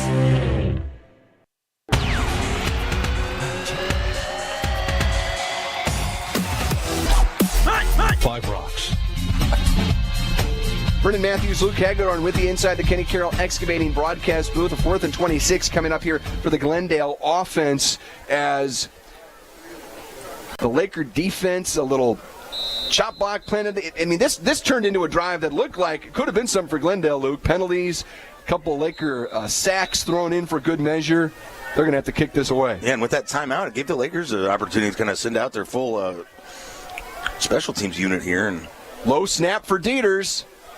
He gets away. A decent enough kick will hit at the 22 and then roll out of bounds at around the 21-yard line, and ultimately turns into about a 27 or 28-yard punt. Lakers will have it 1st and 10 just across their own 20-yard line. 9:31 to go here in the first half. Lakers up 21-7. Kyle Edson's got a couple of long touchdown catches. Braden Shepard has one as well. So what's the strategy here, Brendan? You know, the old school football in me says, all right, now you just start kind of grinding this out, kind of knock out half the half. And, you know, but with the Lakers and the way they run things now, get down there, score another touchdown, put some points on the board. Right, and let's run this thing up. Well, with the way last year's game went, I mean, 14 points against Glendale, certainly. Nothing. That's nothing. And we're still early enough in the second quarter. Stick with your offense. Attack, attack, attack. It's 1st and 10 from their own 20. Setting up that tunnel screen for Shepard. Trying to find some room. Cut back left. He's still on his feet across the 30, 35. He's got the first down to around the 37-yard line. A pass and catch of 16 yards. You know me, Luke. When that tunnel screen works, it's a thing of beauty. Yeah, you love it. And Shepard getting in there behind his blockers, picking his way through. Actually used the referee as a bit of a shield from the defenders as well. I get a sense back in Osage Beach, Mike Anthony not happy with your thought of just trying to salt this game away already, Luke. Mellencamp in motion. Instead, give it to Seeks, who tried a little cutback and gets dropped at the line of scrimmage. He wants, Mike does, attack, attack, attack. And I'm right with him. Hey, I'm with it. Either way, you know, as long as you keep completing passes, the clock will continue to tick away. Because we do have a bit of a field trip ahead of us tonight, don't we? Our good friend, part of the Laker program for a long time, Michael Siegel, saying the vows tomorrow. That's going to be free 5 yards for the Lakers. Michael oftentimes is a viewer and a listener of our programming, but he may have other things on his mind this evening. He might, and that's understandable. But we appreciate everybody listening. A lot of folks watching tonight on KRMS TV, our KRMS TV YouTube channel. If you're watching on 32.11, your antenna-enabled television, you can watch on the LOZ app. Just tap the KRMS icon. Or if you've got a Roku device, download the KRMS TV app, and you can watch it there as well. Here's a play action for Durnan underneath, completes it to Spencer Mellencamp, who turns it up for a couple of extra yards, and a Butcher Shop first down at the Glendale 48-yard line. You know, Mellencamp came into the season not 100%, so we haven't seen a ton of him on the offensive side of the football. But what he represents is just another weapon for Durnan, right? Another guy. Durnan does such a good job of spreading the ball around to Edson, to Shepard, to Seeks and Ford and Borbet, and now you add one more guy in there. Hand it off on first down to Seeks, who does a little somersault over his defender to pick up a couple of extra yards. He would have been dropped right at the line of scrimmage, and said that's going to be about 4 yards for Mitchell. And while obviously you don't like to lose Carson Durnan for Certainly any amount of time, but what a luxury to have a senior with the experience that Mellencamp has to be able to just kind of slide in that receiver role. Who was going to start at the beginning of the season anyway, and now he just moves into where he was originally slated. Here's Cade Durnan feeling pressure, and he's sacked back at the original line of scrimmage. Man, I thought that might have been Washington again. I don't think it was. Sack made there by Carson McTeague. It's third down. Inside Glendale territory here. Lost 2 yards on that sack. Probably 4 down territory here. I would say so. New Spring Wellness Center time check, 7:12 and counting. Yeah, as long as you pick up positive yards here, you're in good shape to go for it on 4th down. Lakers up 21-7. We're going to take a timeout here. We'll get a timeout by the Lakers with 7:06 to go in the first half. We'll step aside. Lakers up by 2 scores. It's Camdenton Laker football, powered by Polly the Boat Lifts, 93.5 Rocks the Lake, and KRMS TV. Hi, this is Jason at Hewlett Chevrolet Buick GMC in Camdenton. I want to tell you about our award-winning collision repair department. We can repair any make or model and make it look like new. Our staff is second to none and works hard to get you back on the road as fast as possible. We offer free transportation for your convenience and peace of mind during the repair. Come see us today for all of your collision repair needs at Hewlett Chevrolet Buick GMC in Camdenton.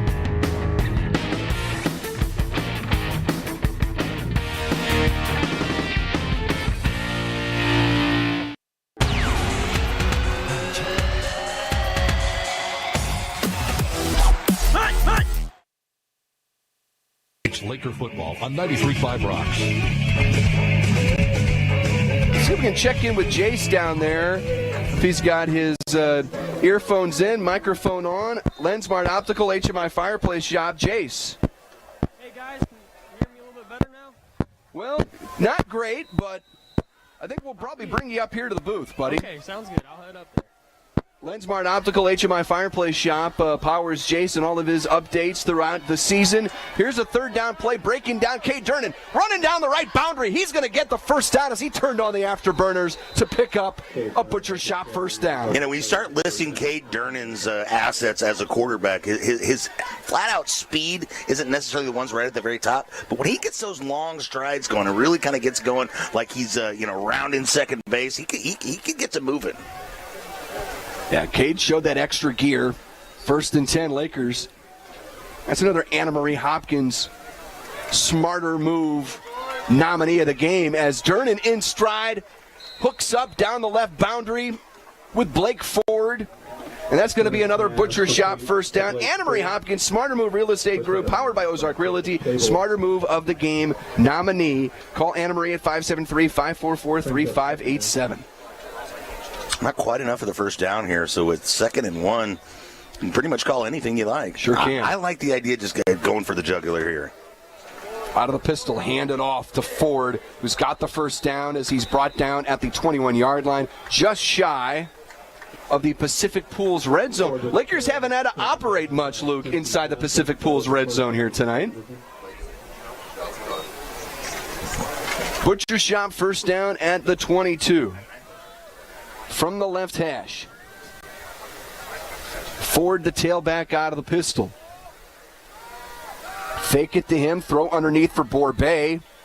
He's going to get bottled up at around the 18-yard line. Got 3, maybe 4 yards on the catch. Owen Borbet, our Poly-Live player spotlight tonight. And Owen, just a junior, and you can tell how excited he was. And I don't know if Jace had a chance to hear it, Luke, but he shouted out both Jace and Cooper Ezzard as guys that he looked up to. Yeah, I thought that was pretty cool. On 2nd and 6. Durnan throws, and it's caught, and it's a Laker touchdown once more, and it's a hat trick for Kyle Edson. 1 touchdown, 2 touchdowns, 3 touchdowns for number 3. What a job by the senior wide receiver coming in here to Glendale tonight and throwing up a hat trick in front of this Glendale crowd. And let's not sell short one Mr. K. Durnan, who's got 4 touchdown passes himself. Those 3 to Edson, 1 to Shepard. The Lakers lead at 27-7, 5:57 to go here in the second quarter. As we'll bring Jace into the conversation. Hear me a little bit better up here, I think. Sounding good, man. And your old number 3, doing a number here on the Falcons. As DeMott's PAT is good. More from Jace when we come back after this. Your Smith and Gustafson Law score. Camdenton 28. Glendale 7 is Laker football powered by Poly-Live Boat Lifts. 93.5 rocks the lake and KRMS TV. Hi, this is Katie with Royal Heating and Air. Missouri weather can be unforgiving on your heating and cooling system. That's why Royal Heating and Air offers a variety of Rheem heating and cooling systems and free estimates. We service all makes and models, offer indoor air quality solutions, and are proud supporters of our community and of the Camdenton Lakers. When your furnace is on the fritz, don't be left in the cold. Call us at 573-480-4313 or find us online at royalheatandair.com. Rheem Heating and Cooling Systems, the new degree of comfort.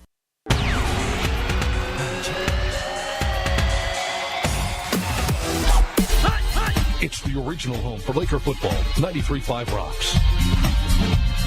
KRMS Osage Beach, powered by the Motor Hut. Good to hear from them there a moment ago. Lakers up 28-7. Brendan Matthews, Luke Hagedorn, and Jace Nicholas with us up in the booth. His updates powered by Lensmart Optical, HMI Fireplace Shop. As the Lakers lead here 28-7. It's a First State Bank Mortgage Team Lassen kickoff. And there might have been, boy, if my eagle eye there from all the way over here thought maybe a horse collar tackle, but I don't see any yellow, no top deck penalty flags. It's going to be 1st and 10 Glendale. I think he just popped him and just kind of knocked the kid off of his feet, and it just looked so violent that that's why it looked. Good enough hit, and the Lakers will start on defense here. But, Jace, how about these Lakers up 28-7, and offensively they've just been clicking on all cylinders. Well, yeah, and it's no small task. This Glendale front 7 is very impressive. They have 4 solid down linemen, and one of them is actually committed. Number 5, let me bring his name up real quick. Kellen Lindstrom is actually committed to Tennessee. He's a future D1 player. That's an SEC prospect right there. Here's a handoff on first down. The Lakers do a great job of closing down any type of running lane that was available. As we've seen this Glendale team run it a lot more tonight. Cedar Wall with the stop. Yeah, that was 4 Camden dudes beating 5 or 6 Glendale dudes for a stop there. 2nd down and 11 for the Falcons as Maybins bobbles the snap, picks it up, feels some pressure, rolls to his left, throws on the run complete, and Edson will force him out after a catch and what amounted to an incredibly short gain. It'll be 3rd down, catch made by Ethan Gerard. Ethan Gerard with the reception, breaks up first. I don't know if Mabins is a basketball player as well, but that one he showed off his dribbling skills pretty well there. 3rd down and 10. Mabin's trying to direct traffic. Back flank to his right. Lakers showing pressure. Mabin's feeling the pressure. Muff couldn't quite bring him down. Mabin's on the run, and he's going to get popped, stacked up, shy of the line to gain. Ball might have come out in the end. Kyle Mabins with the carry. They're likely going to call him down. Forward progress was stopped there, but what a fantastic open field tackle on another future D1 athlete there on Mobbins to bring up 4th and short. Kind of a hockey substitution there. About 5 guys coming in and out for the Falcons, but they're keeping the offense on the field here. 4th down and short for the Falcons. Ravens telegraph the pass, and it's picked off. It's a pick 6 for the Lakers. Looking back with Spencer Mellencamp, there was no one within 15 yards of him. 6 took that ball and ran it in for 6. No big deal. What a play there. Totally telegraphed. He read it like no other, and he takes it in to extend this Lakers lead 34-7 with 4 minutes, 28 seconds left in the half. No, he read that perfectly, but if we look back on all the other 3rd and shorts and 4th and shorts that Glendale has actually converted on, they have been running that out route. I think that is the 6th or 7th time they'd have attempted that play, and Spencer finally had enough of it, jumped that route, and housed it. And not only did he house it, he housed it by, like you said, 15 yards. Yeah, there was nobody within reach of him. And Luke, what was our football lab tonight? That memory and that play that you run that many times, these guys are picking up the scent. And it's Mellencamp that delivers the pick 6. And your Smith and Gustafson score now is Camdenton 35, Glendale 7. It's Camdenton Laker football powered by Polylift Boat Lifts, 93.5 Rocks the Lake, and KRMS TV. The law office of Mark A. Webb was founded out of necessity. It was clear when he started that the old ways weren't cutting it, and there was a need for modern solutions to modern problems. Simply put, established methods of law office management were wasting time and money. So he set out to bring his approach to the 21st century. Every effort's been made to incorporate technology into practice, helping make your experience modern and comfortable. That's the office of Mark A. Webb.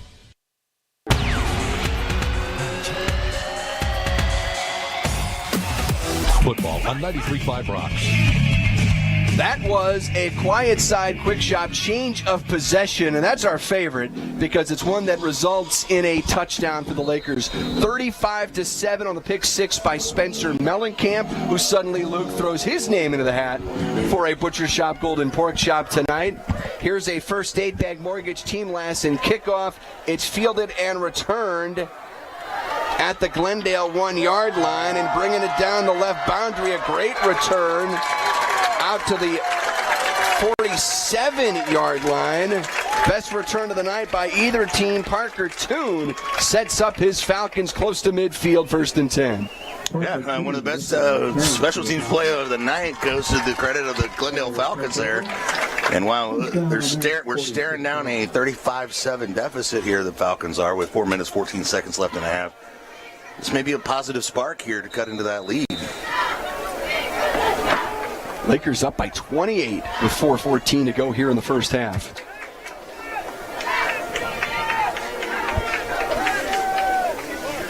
On 1st and 10 from the left hash.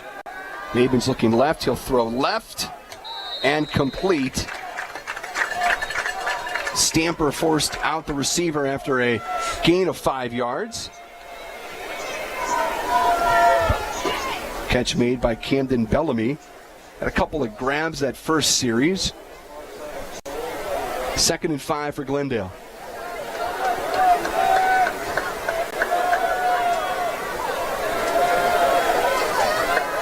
Lakers bring 4. Lobbing it into the flat again. Bellamy turns it upfield and gets drilled at the 46-yard line by who else? Number 6, Spencer Mellencamp. Sometimes you make a play on offense, you make a play on defense, it kind of gets you fired up. Mellencamp's feeling it right now, huh, Jace? Oh, absolutely, and he read that one all the way, and the way the quarterback kind of looped it over there gave him a lot of time to cover ground. Handoff on 3rd and short to Dieters. QB2, if you will. Muff was there. Stamper might have got him first, but not before the Falcons pick up a first down to the Lakers 40-yard line. 3:38 remaining here in quarter number 2. Lakers up 35-7. 1st and 10 from the right hash. Low snap. Mabens feeling some pressure from Muff. Steps up in the pocket. Looks downfield. Now goes beyond the line of scrimmage and has to run with it. Forced out by Cedarwall after a short gain. 2nd down on the way. Mabens with the carry. Brought down. They give him a very, very generous spot there. Yeah, they give him 2 yards to the Lakers 38.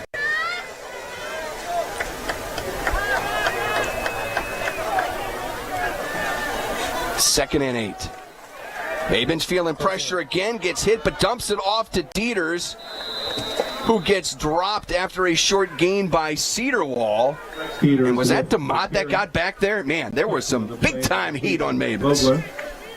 Tell you what, it's been difficult for this Glendale offensive line to match up against the speed that we have on our blitzing linebackers there in Cedarwall and DeMott. Yeah, and with 3 down linemen, and they don't tend to send more than 1 or 2 guys, so at the most they're rushing 5 guys, and 5-on-5, you should be able to handle it, right? It's an offensive line, but they're not able to handle it. It's not a numbers advantage for the Lakers. It's an athletic advantage. It's a speed advantage, and the way that we're scheming this up, the way Coach Walker's been scheming these blitzes up, is they're very well disguised. You might have a guy up on the line that ends up dropping back into pass coverage and switches place with the linebacker that's 3 yards off the line of scrimmage, and he's the one that's actually coming. So it's definitely challenging the intellect and the communication of these Glendale offensive linemen.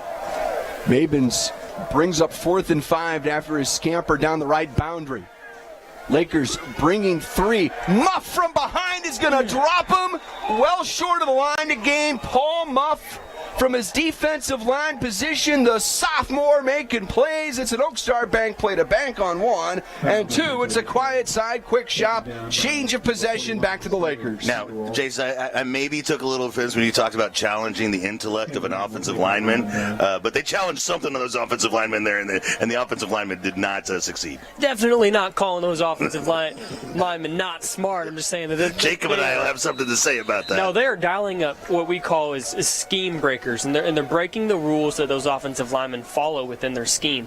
You see that a lot. Glendale's done a really good job in the past of coming up with scheme and rule breakers for opposing defensive backfields, but we're doing that to their offensive line this evening. 1st and 10 for the Lakers out of the pistol. Give the ball up the middle and a big room to run. A nice gap for Blake Ford, and that's enough for a butcher shop first down as he fired off the line for a first down. Glendale's defensive line consists of pass rushers, and they're specialists, and as they get tired, it's going to be hard for them to stop the run. Out of the pistol again. 1st and 10 at their own 47-yard line. Lakers up 4 touchdowns. Play action. Cade wants to throw underneath, right side across the field. Edson again with the catch. He's met at midfield and can't quite keep those legs churning. Pick a short game. Lindstrom got there a little late to Durnan and threw him down the ground. That he went up there and kind of said something into his back ear as well. He's getting a little frustrated. He hasn't tallied a sack yet. I think he's used to having 2 or 3 by now. Edson's well over 100 yards, by the way, on the night. He's got the 3 touchdowns. As Durnan feeling pressure, backing up off his back leg, throws for Borbay.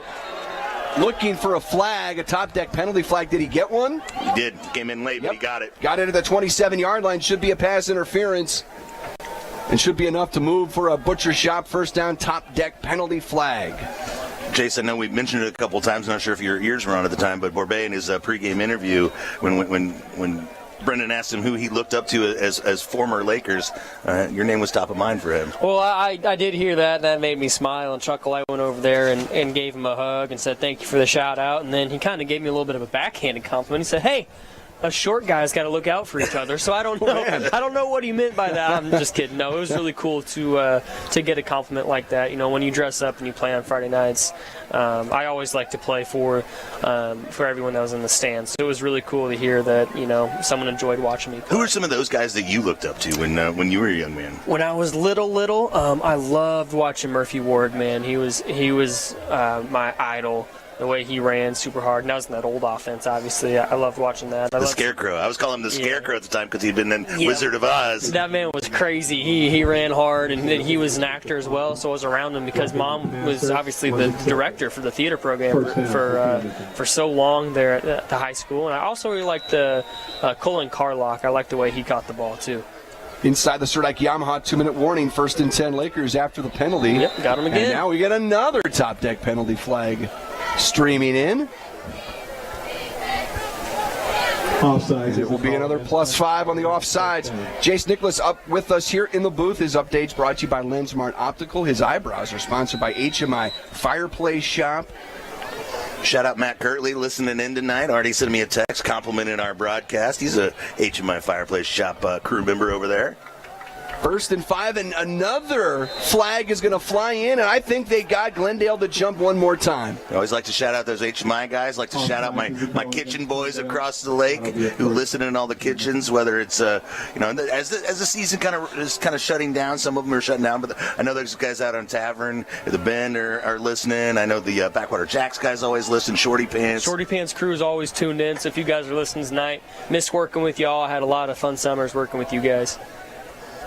Those High Brothers lumber and millwork, Laker Hoggies helping to draw off the Falcons a couple of times. It turns into a butcher shop first down, another top deck penalty. 1st and 10 for the Lakers, inside the 25. Give it to Ford, running right, cut it back left. Ford on his feet to the 15, Ford to the 10, 5. Blake Ford, goal line. No, just shy. Blake Ford with the carry.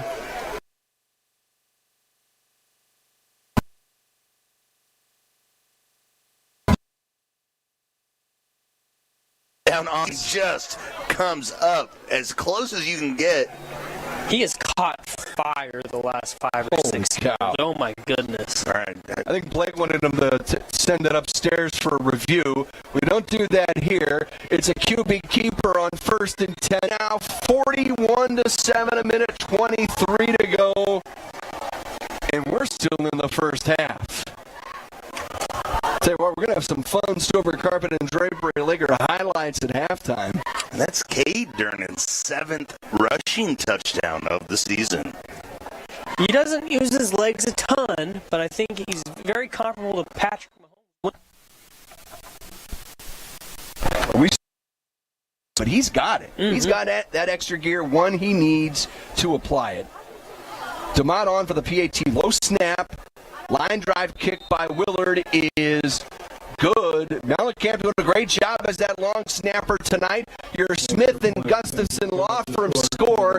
Camdenton 42, Glendale 7. It's Laker football powered by Poly. The boat lifts 93.5 Rocks the Lake and KRM. Drift away with the Driftwood Spa and Salon at Margaritaville. Start with some basic facial skin treatments to a variety of body massage treatments, or choose from 8 different spa packages to discover the perfect combination of services to relax, rejuvenate, and refresh your mind, body, and spirit. Call for an appointment, 573-348-3535. Hi, this is Shelley from the Driftwood Spa and Salon at Margaritaville. We are located in the Driftwood building next to the indoor pool, and our new salon is directly across the street. Come drift away with us.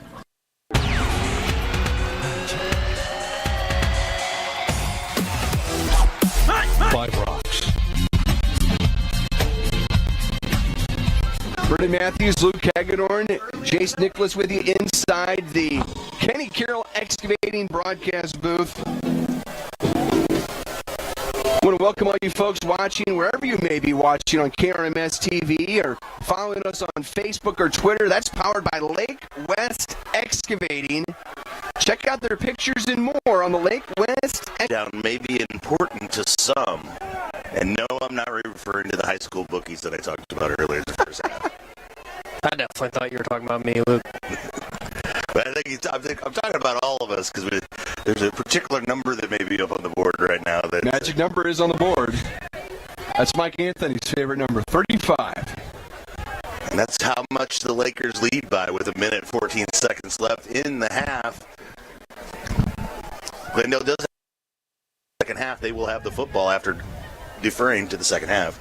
I'm convinced there are a lot of Lakers that remember how this game ended last year and wanting to apply some of that disappointment to Glendale as the Lakers had to experience a year ago. We get a timeout here. We'll keep it here with 1 minute 14 to go in the second quarter. I was going to tell the listeners to stick around for our halftime show tonight. Dr. Sean Kirks, he's going to come in and school district. We talked to him in the early part of the season and kind of previewed the year, but we'll kind of catch up with him, see what's been going on a little bit, and also talk about our great experience we had down here on Wednesday this week honoring Jeff Short. Well, exactly right, and we got to hear a little bit from Bob in our Summit Natural Gas pregame show, Lord's Hall of Famer. Jeff Shore, multiple-time Missouri Sports Hall of Famer, and that was really cool going in with the Elite 11 earlier this week right here in Springfield. And not the first Laker to do that. Chuck Blair was honored with that honor a few years back as well.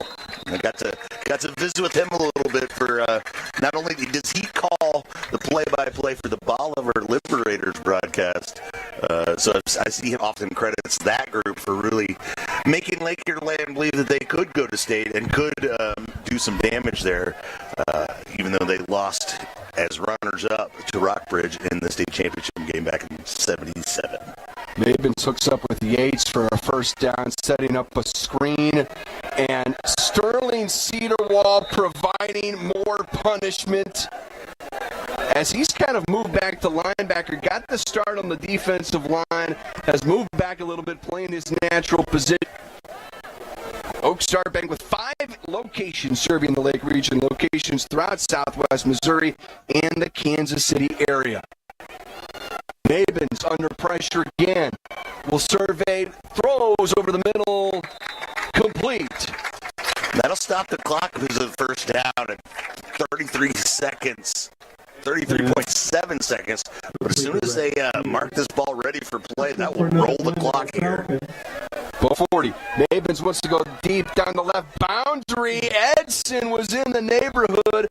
Couldn't quite bring it in for another pick with 25 seconds left on the clock. Yeah, the incomplete pass does stop the clock here. Lakers holding on to that 35-point lead over the Falcons, 42-7, with what could be the final game in the Ozark Conference. This could be the final night of Ozark Conference football tonight across southwest Missouri. And a story that is really right here on the precipice of happening, and there's another pick. Another Laker pick. This time it's Shepard, and that's another quiet side, quick shot, change of possession. I think that's his 4th interception on the season. It's at least third. He came into the season with 3, and that makes number 4. He leads this Laker team in interception. He's really, really gotten it locked up over here. You know, early in the season, he was elite on offense. He caught that touchdown earlier tonight, so he definitely hasn't been lacking on offense. But I think he has put all of his effort and talent towards defense, and he's become a true shutdown corner here. And I've got 2 interceptions for the Lakers tonight. The pick 6 by Mellencamp, and that interception right there by Shepard. 1st and 10 Lakers, and Durnan did take a knee, but this will be a delay of game on the Lakers, so he's going to have to try again. Delay of game is a call against Camdenton. It still blows me away that in modern football, to take a knee, you do it out of a shotgun. But these kids are more comfortable with that than in my day when we were shooting a shotgun snap, which was my responsibility. It was sometimes a bit of an... Send us to the Heritage Bank of the Ozarks halftime report with the Lakers on top of the Glendale Falcons big on this regular season finale and maybe Ozark Conference finale. 42-7 is the final score. Heritage Bank of the Ozarks halftime report coming up. Laker football powered by Poly, the boat lifts, 93.5 Rocks the Lake, and KRMS TV. Kenny Carroll Excavating has been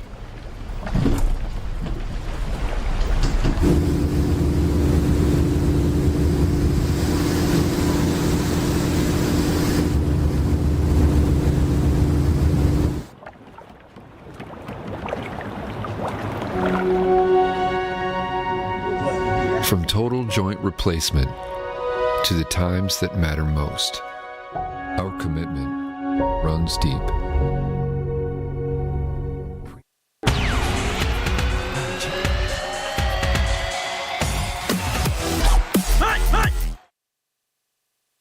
can use natural gas from cooking to heating, all with the benefit of knowing there's no need to worry about the hassles of outages or scheduling deliveries. Call us today at 1-800-927-0787 or visit summitnaturalgas.com to learn more. That's 1-800-927-0787 or visit Heritage Bank of the Ozarks. Our Lakers are winners on and off the field. They play with integrity, strive to serve, are true team players, and intentionally seek excellence. Our banking team also embodies these leadership characteristics. When it comes to banking, choose the winning team, Heritage Bank of the Ozarks. And go Lakers.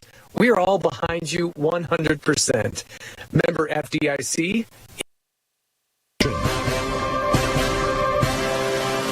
The Halftime Show is sponsored by Heritage Bank of the Ozarks. Now, here's Brendan Matthews, Lou Kaganor, and Jace Nicholas.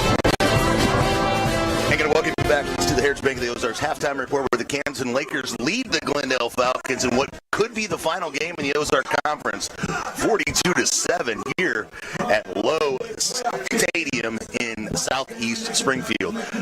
Pleased to bring on a guest we had earlier in the season, I believe during the Jamborees for the last time we talked to you, Dr. Sean Kirksey. And it's not the last time we talked to you, because I just had a nice little visit with you there in downtown Springfield, honoring Coach Jeff Shore. What a fun day was that just a couple days ago.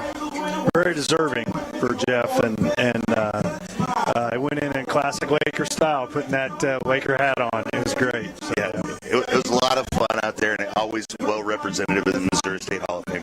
So I got to ask you, I know there's a lot of questions going down. I was listening to local radio as I was driving into town, and all of a sudden, what do I hear? Glendale and Kickapoo, after Parkview and Hillcrest had already announced that they were going to join the Ozark Mountain Conference, and all of a sudden, what was the Ozark Conference looks to be kind of crumbling all around the Lakers. Yeah, it's discouraging. I know earlier this year there was speculation. I think they've always talked about trying to figure out some way to get a really good Southwest Missouri, multiple conferences, cross-conference, make some parity and some competitiveness happen. And so there were some talks about that, and we as an Ozark multiple times, the superintendents all met, and we thought we were, in this together, and we'd figure something out. And then, Parkview and Hillcrest have made that petition to go to the Ozark Mountain Conference. That vote will happen Tuesday, so we'll find out more there. We are in talks with a couple of different conferences in case some things happen. Our goal was always to keep the OC together. The Ozark Conference, it's been very competitive. It's been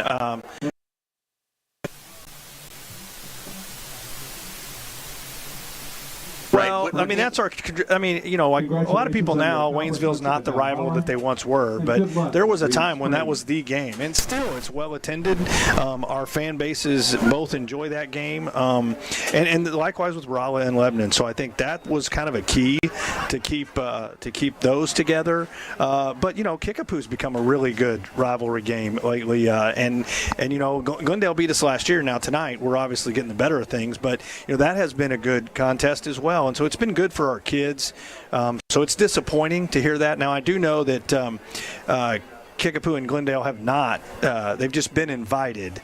They have not petitioned or wanted to make that move, and I think that's dependent upon Parkview and Hillcrest. So if Parkview and Hillcrest were not voted into the Ozark Mountain Conference, then I think we'd be in a situation where the OC probably survives, and then to have that conversation about how do we make it better in combination with the COC. But right now, it looks like that we have to hedge our bets and say if that doesn't happen and Parkview, Hillcrest leave, and Glendale and Kickapoo leave, then the four of us have to get together and figure out what we're going to do, and that involves conversations with conferences, east, west, north, and south of us, because we got to do the best we can for our kids. I'll pitch you my idea that we talked about on the podcast. We've talked about a couple other days ago. I'll pitch that to you here in a second. But when it comes to considering things in regards to conference alignment, obviously we look through the football lens first, but there's other factors involved. Of course, all the other sports, the travel that gets involved in it. Yeah. What are some things that folks at home who are listening scene might not understand might be a consideration as a part of this whole process,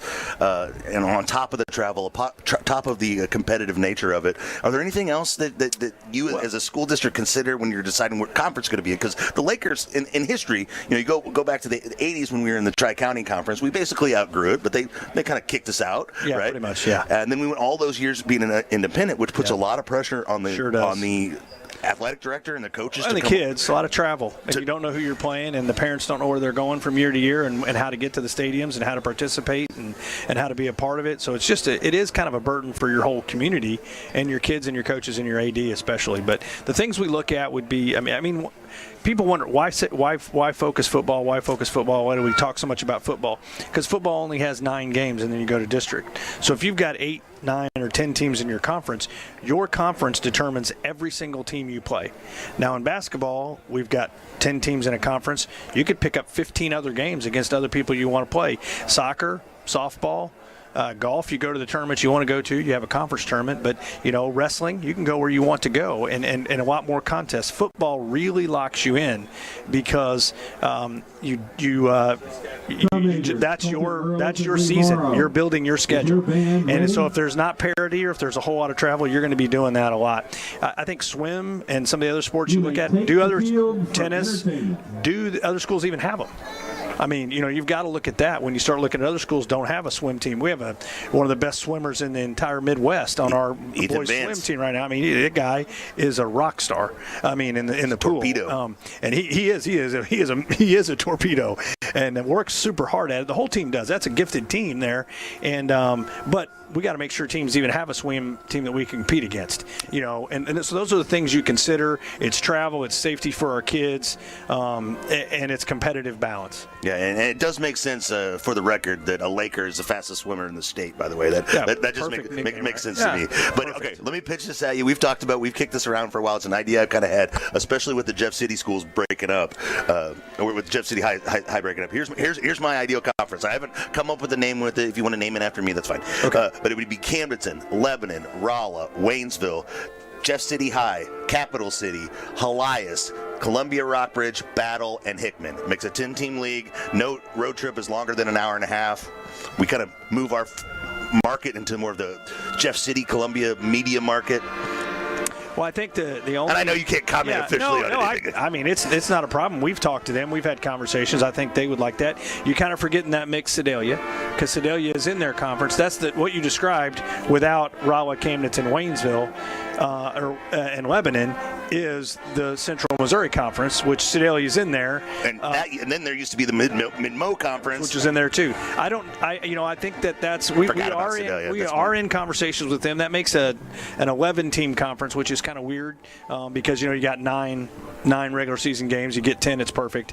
But I don't know that Sedalia is one. That's a little bit of a drive for them to come that way. I don't know that they want to stay in that conference. Maybe they do, but we're having those conversations. And the other thing we may just have to consider for the next 2 years is keeping the OC as the four of us, and then saying, well, let's contact the Ozark Mountain Conference, and let's contact the Central Missouri Conference, and let's contact some other conferences and get like a cross, like the SEC does in basketball. The SEC plays the ACC in basketball, or the Big Ten plays the Big 12. We might do something like that just for 2 years, just to get. It would be unique teams we don't play. I think it would generate a lot of buzz. A Camdenton Helias game in the regular season, there are worse things than that. I think you might be hard to get a seat there. Right.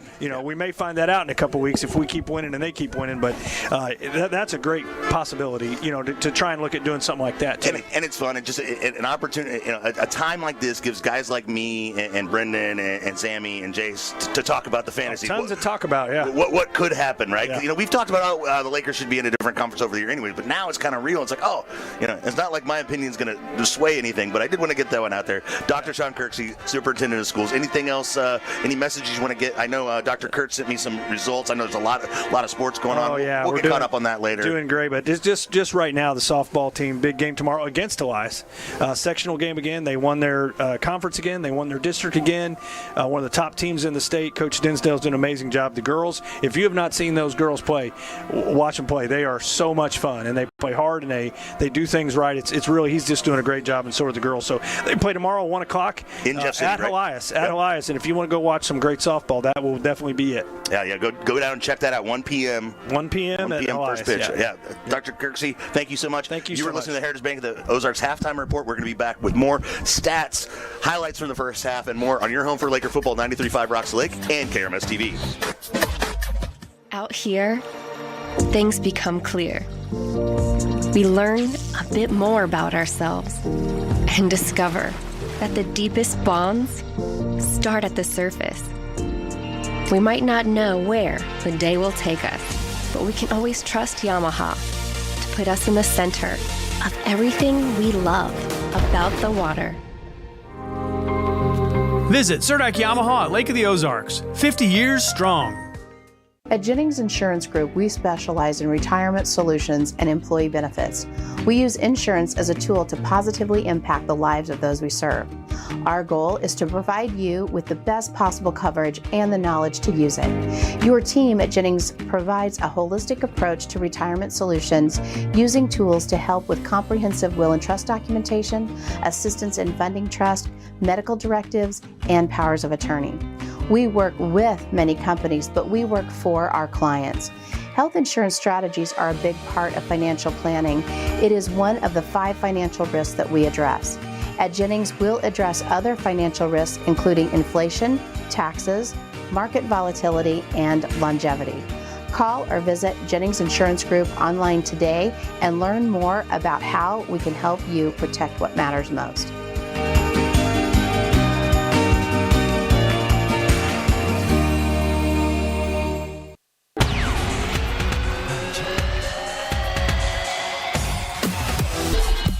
It's the original home for Laker football, 93.5 Rocks. Back here from Lowe Stadium, Springfield, Missouri. Brendan Matthews, Jason Nicholas with you inside the Kenny Carroll Excavating broadcast booth. We're going to get you to some of those Stover Carpet and Drapery Laker highlights here in a moment. Want to bring Jason into the mix here and get some of his thoughts on what he saw in the first half. I mean, it's tough to quibble with 42-7, Jason. Well, no, really, the Camdenton defense played really well with the exception of that first drive. But I tell you what, the Glendale brought an offense out in that first drive, and they've been running that offense. They haven't shown that look all year. And I think it's because they're really trying to get this game to the strengths of Mobbins here. That's a great athletic quarterback they have. Dual threat, obviously. Like I said, pregame, I don't know how well you guys could hear me up here, but he has been recruited pretty heavily throughout his high school career to play D1, and certainly probably might end up on the D2 level because of his absence for most of the year this year, which stinks for him, but we'll see what comes of it. But they're really trying to give him the option to pass or run the ball every single play, and that's hard to adjust to. That's hard to stop. We probably haven't played a quarterback of his caliber all year long in terms of athletic ability. But credit the Laker defense for adjusting to that, because they're scripting those first, 10, 12 plays out of that drive, and Camdenton comes out and they're ensuing defensive possessions, and suddenly they're ready for it. Suddenly they're making big plays, and it took maybe one series for them to be able to come around a little bit, and that shows you an ability to make those in-game adjustments, Jace. That's never easy, but I think the Lakers did that with flying colors. Well, absolutely. You're seeing a maturing defense as well, and you're seeing a maturing defensive coordinator, too. A lot of people forget about that. Walker, was it last year was his first year as D coordinator, or was it this year? It was this year. It was this year. So Nick Ruck last year. And week 9, he's really come around. Jacob and I were talking about it pregame, is how much he's matured as a defensive signal caller, and they made adjustments. They came out, they started with 4 down linemen tonight, and then they quickly moved to 3 and got an extra linebacker in there so they could spy Mobbins, because like I said, any given play he could take off and run and really hurt you. They've adjusted to that. One area where I'm interested to see if Glendale looks at film at halftime, we had a Mr. Stamper back there, number, I believe, 54. Collins, 5'11", 170, so he's not your stereotypical pass coverage linebacker there, but they have him there kind of in that nickel area. Historically, since Glendale has had this really high-flying passing offense, and they like to find one guy to pick on. And I'm not dissing Stamper here at all, but he is typically a run stopper or a pass rusher. He's not typically playing that flat, and they have him in a spot tonight where he has to play the flat in that defense. So he's out. He's not pass rushing tonight. He's playing pass coverage, and they haven't seemed to figure out that that might be some sort of athletic mismatch in terms of speed out there, and he's having to cover that slot. But that's credit to him. He hasn't been easy to pick on either. So they're doing a really, really good job there. And with Durnan out, that's exactly right. With Carson out, the Lakers having to make an adjustment, and we're seeing more of Blake Ford out there defensively. Blake Ford, and then they also brought number 30 in, Deontay Hare. He's a sophomore this year, junior, I guess. He's a junior this year, but he played a little bit earlier in the year. Then he got hurt. Yeah. He had a couple injuries, and now he's back out there. This is the first game he's really seen real action out there. And there's got to be part of me that wonders in that first drive, did it kind of take a little bit to get him adjusted to it, and then Ford adjusted to being out there more on defense, and then they really locked in on that second drive. I think part of that can be attributed to them calming down, letting those nerves shake out, and then they're really doing a good job of doing their job, because certainly they haven't stuck out. No one stuck out and not doing their job on the defensive side of the ball for Camdenton. Again, after that first drive, Lakers have pitched a shutout. They've scored on defense. They're up 42-7. Let's take a listen to some of those Stover Carpet and Drapery Laker highlights here from the first two quarters of the game. Durnan rolls out of the pocket. I'm blinded by the smoke, and the ball drops into the hands of Edson for a touchdown out of the smoke and into the end zone. 7-3 for 6, and the Lakers take an early lead here with 11 minutes, 11 seconds left in the quarter. And this is going to be a Glendale touchdown as Mavens punches it in. Again, a drive that needed a fourth down conversion. It started at their own 20-yard line, and the Falcons are on the board. Cade play fake to Ford. Cade's got all day to throw. Wants the rainbow into the end zone, into double coverage. Caught, touchdown! It's Braden Shepard from 21 yards. And as soon as Shepard flashed that he was open, Cade let it rip, and the Lakers take a lead here with 4 minutes, 5 seconds left on the southeast side of Springfield. 3rd and 11. Durnan will throw deep down the right boundary again for Edson. Man coverage goes up, makes the catch, touchdown. There's a flag, but that should be defensive PI. And Edson fights off his man, catches that ball on a diving effort. On 2nd and 6, Durnan throws, and it's caught, and it's a Laker touchdown once more, and it's a hat trick for Kyle Edson. 1 touchdown, 2 touchdowns, 3 touchdowns for number 3. What a job by the senior wide receiver coming in here to Glendale tonight. 4th down and short for the Falcons. Mavens telegraphed the pass, and it's picked off. It's a pick 6 for the Lakers. Looking back with Spencer Mellencamp, there was no one within 15 yards of him. It's a QB keeper on 1st and 10. Touchdown, Cade Durnan. And the Lakers extend their lead. It's now 41-7, a minute 23 to go. And we're still in the first half. Stover Carpet and Drapery Laker highlights. A family-owned business located on Highway 54 in Camdenton, 573-346-2208. It is the Heritage Bank of the Ozarks halftime report. Let me hand things over to Luke Hagedorn as we'll get some stats, and those are powered by Econo Live Boat Lift. Yeah, let's take a look at the rushing yards. Blake Ford, number 29, with 7 attempts for 61 yards on the day. Cade Durnan had 6 carries for 18 yards and a touchdown. Seeks had 2 carries for 5 yards. Through the air, Cade was able to complete 13 of 15 passes for 197 yards. Very efficient.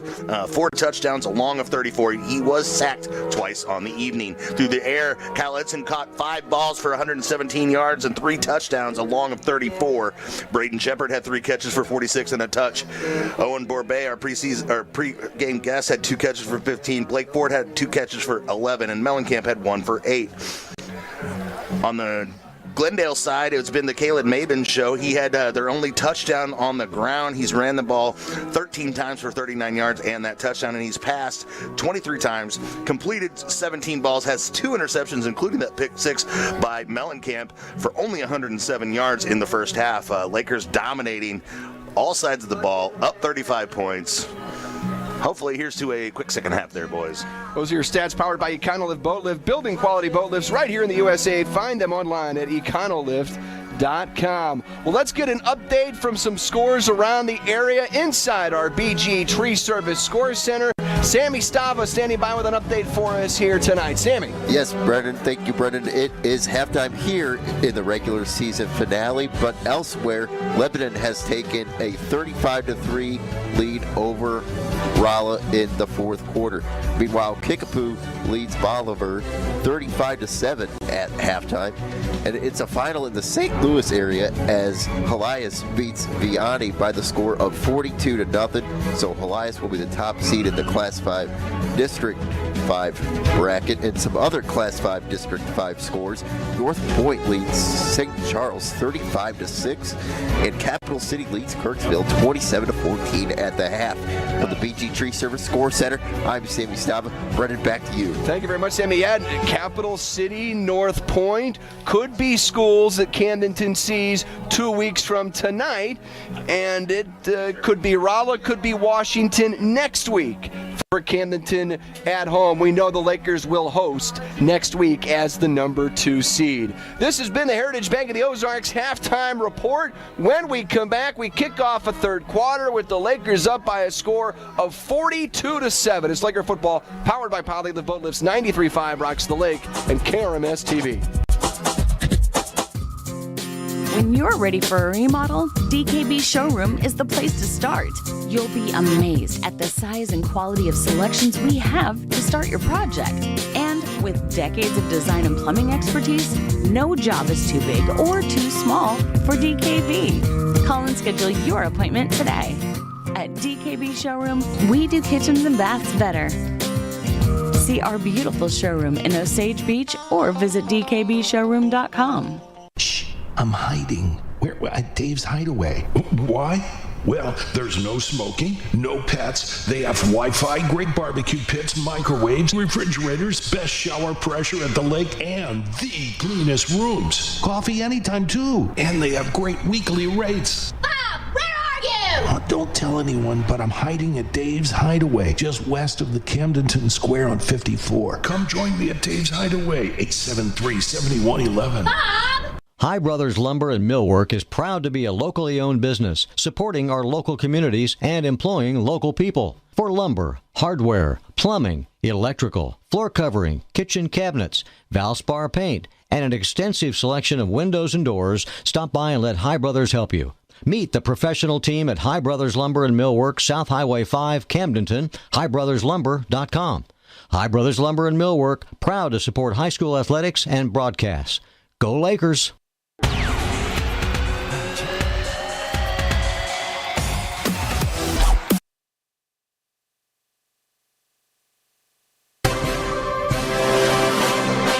Now get ready for more Camdenton Lakers high school football action with Brendan Matthews, Luke Hagedorn, and Jace Nicholas from the Kenny Carroll broadcast booth.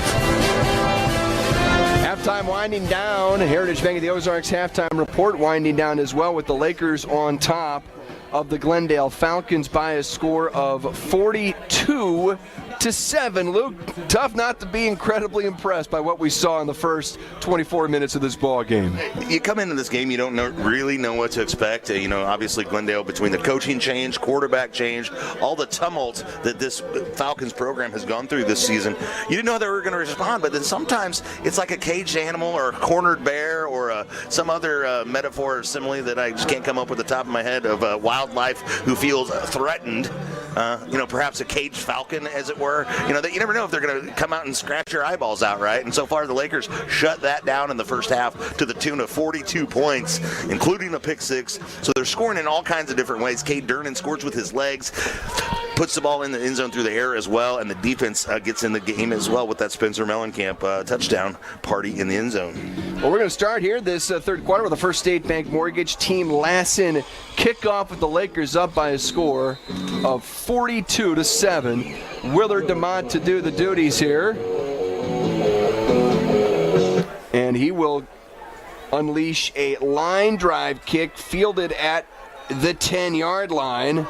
Out across the 30, 35, shy of the 40. Willard DeMott comes on to make the tackle himself, and Oakstar Bank play to bank on.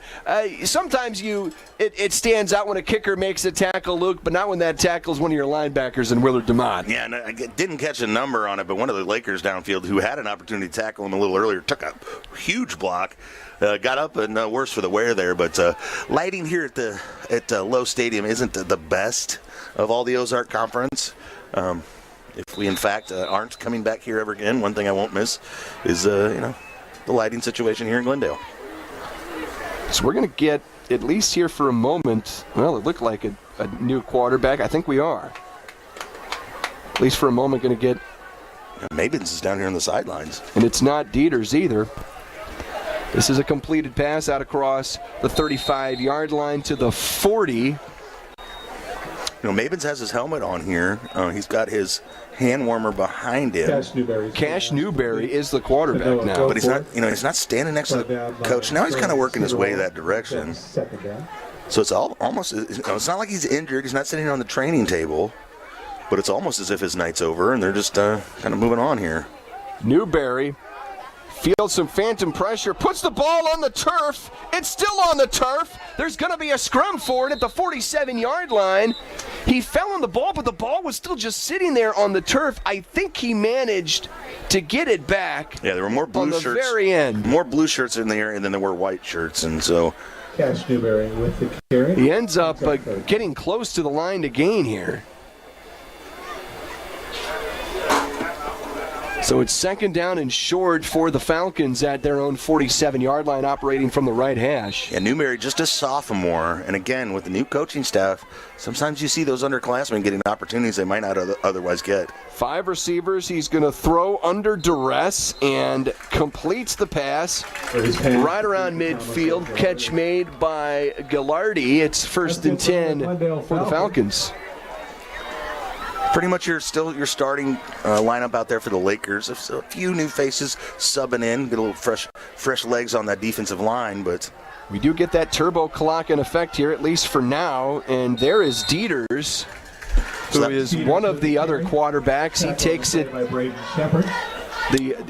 handoff and picks up 5 yards. And he goes out of bounds, but as you mentioned, with the 35-point rule here in effect, clock is ticking away, going to tick under 9 minutes on this play. New Spring Wellness Center time check on 2nd and 5. Newberry feels some pressure, dumps it off, down the right boundary. Blake Ford forces the receiver out, but not before he picks up a Glendale first down. Another pass and catch, this one to Trevor Heeman. So that's a sophomore passing the ball to a freshman there. So that could be the future of this Falcons offense, which the Lakers may or may not have to deal with. Newberry underneath completes the pass at the 27-yard line, but this time the Lakers ready for it. Spencer Mellencamp with the open field tackle after the short gain on the pass and catch, this time to Parker Toon. Parker Toon brings up 2nd down. Glendale in that Class 5 District 6 that Lebanon also in, along with Branson. Branson, the likely opponent of this Glendale Falcons team next week. Lakers with pressure off the edge. Nice pump fake to pick up some extra yards there by Newberry as he cut it back to the left of the middle of the field. And he'll bring it inside the Pacific Pools red zone for a Glendale first down. Gotta say that Glendale offense looking pretty good with the sophomore back there pulling the trigger. Well, second time they come out of the locker room looking like the best they have all night since their opening drive in the first quarter. Again, maybe scripting some plays coming out of the locker room. On 1st and 10, inside the Pacific Pools red zone. Completed in the flat. That's to Dieters, breaking tackles, ducking in and out, drop short of the line to gain. Brought down by Deontay Hare. Hare with the tackle. We'll bring up second down for the Falcons. Important drive here for some. Second down and short for the Falcons. Inside the Pacific Pools red zone. Newberry wants to keep it himself right up the middle. He's in for a touchdown. Late pop there in the end. Couldn't quite bring him down, but it brings the lead inside that magical 35 number. The clock has stopped at 7 minutes, 11 seconds left in the third quarter. So the Lakers watched 5 minutes roll off that clock there during that opening drive.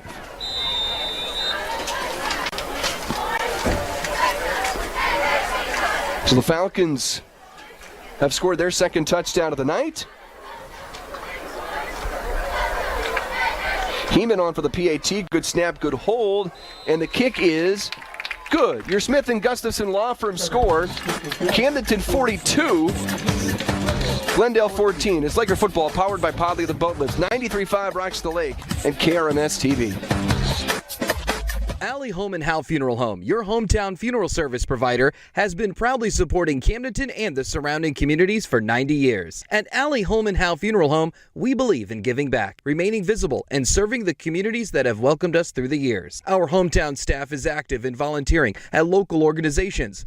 Brett Edson and the staff at Alley Home and Howe Funeral Home are proud supporters of Camdenton Laker Athletics, and we wish all of our student athletes the best of luck in the upcoming season. 1, 2, 3, Lakers!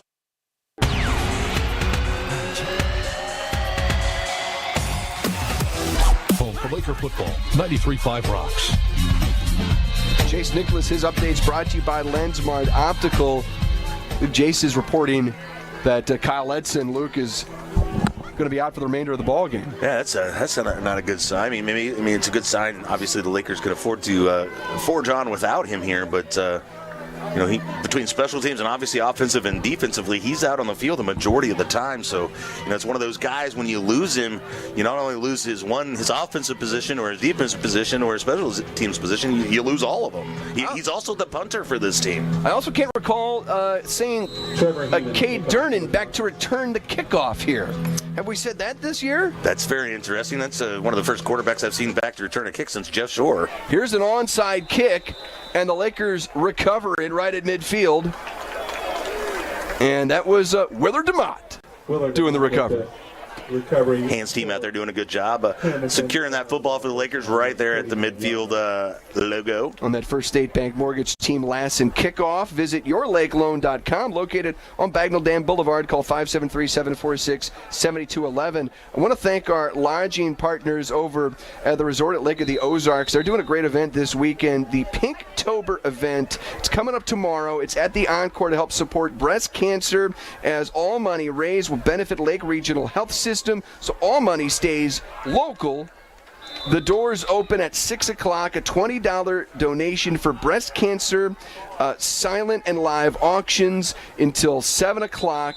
And then they've got the Mad Hoss Jackson Band performing there live at the Encore. And it's all for a great cause. And the Encore right next door to our friends there at the resort at Lake of the Ozarks. And they've done a great job helping us this year, and appreciate all of their hospitality. And that event starts tomorrow night to support breast cancer research. I wonder why Hoss Jackson is so mad. I don't know. Yeah. Couldn't he be happy, Hoss Jackson? Or at least, content, Hoss Jackson? Why does it have to be mad? Tomorrow, at least, he's mad, Hoss Jackson.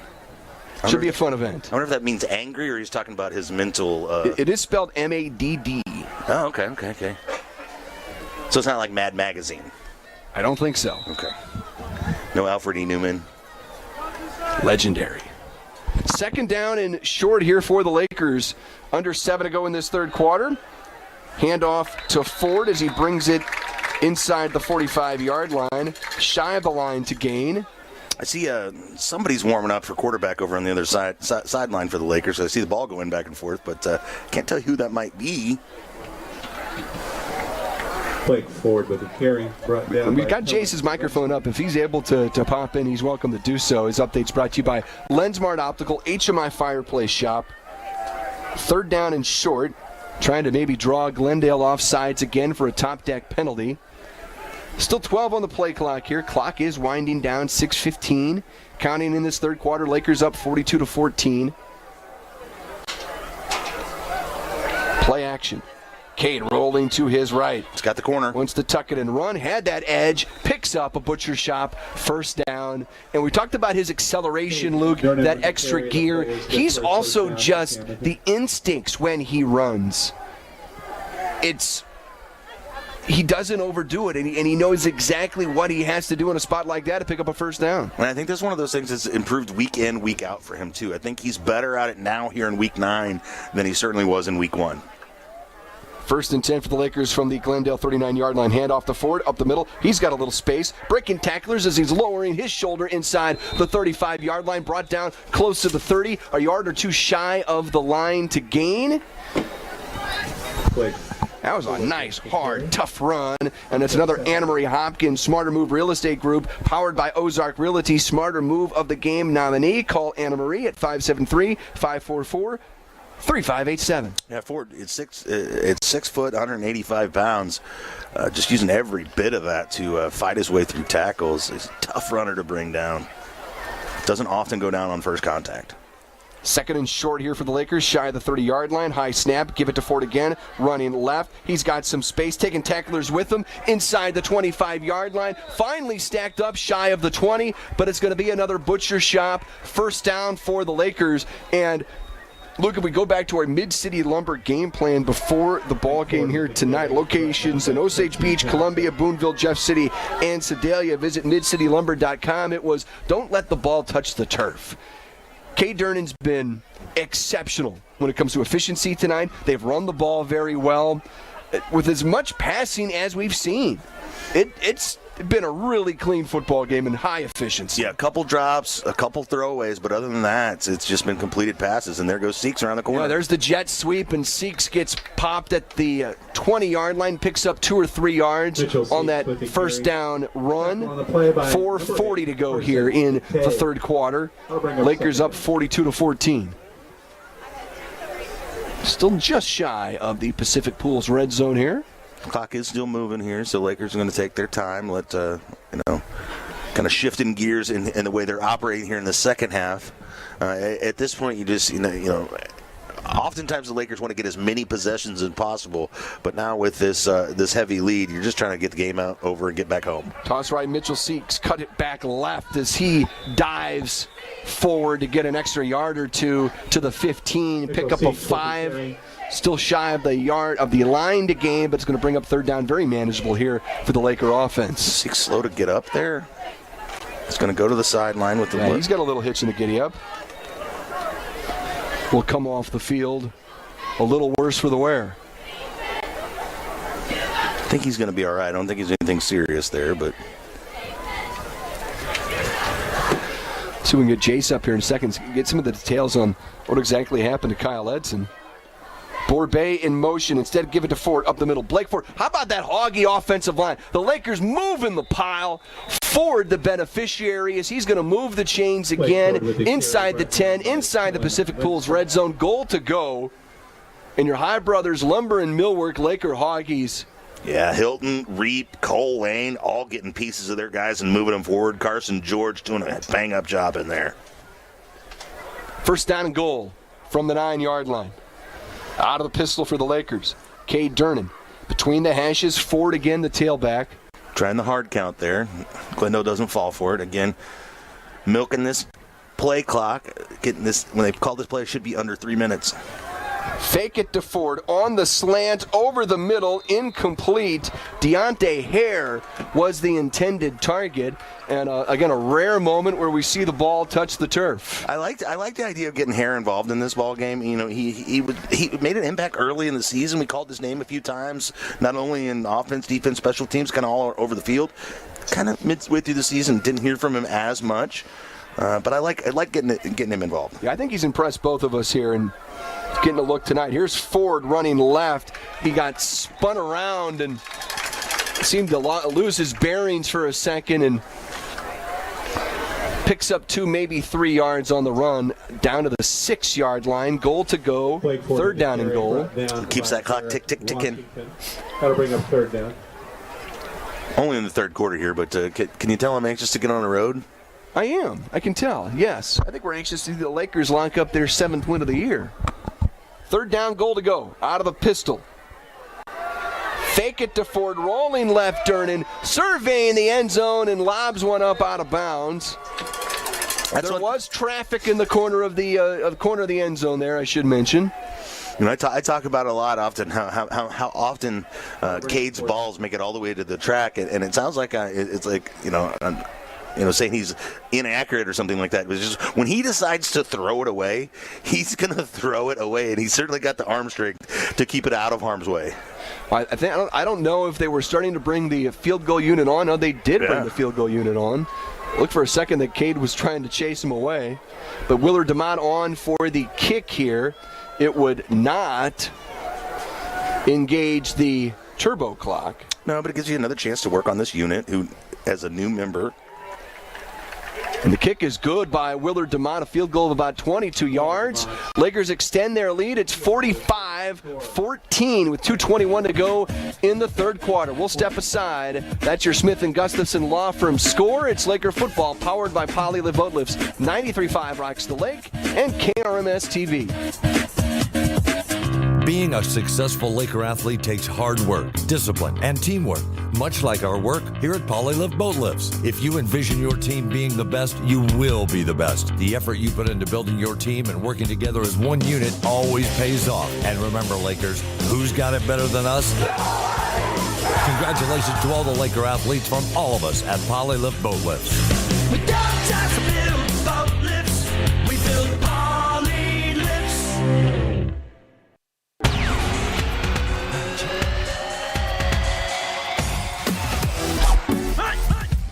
You're listening to the Lakers on 93.5 Rock.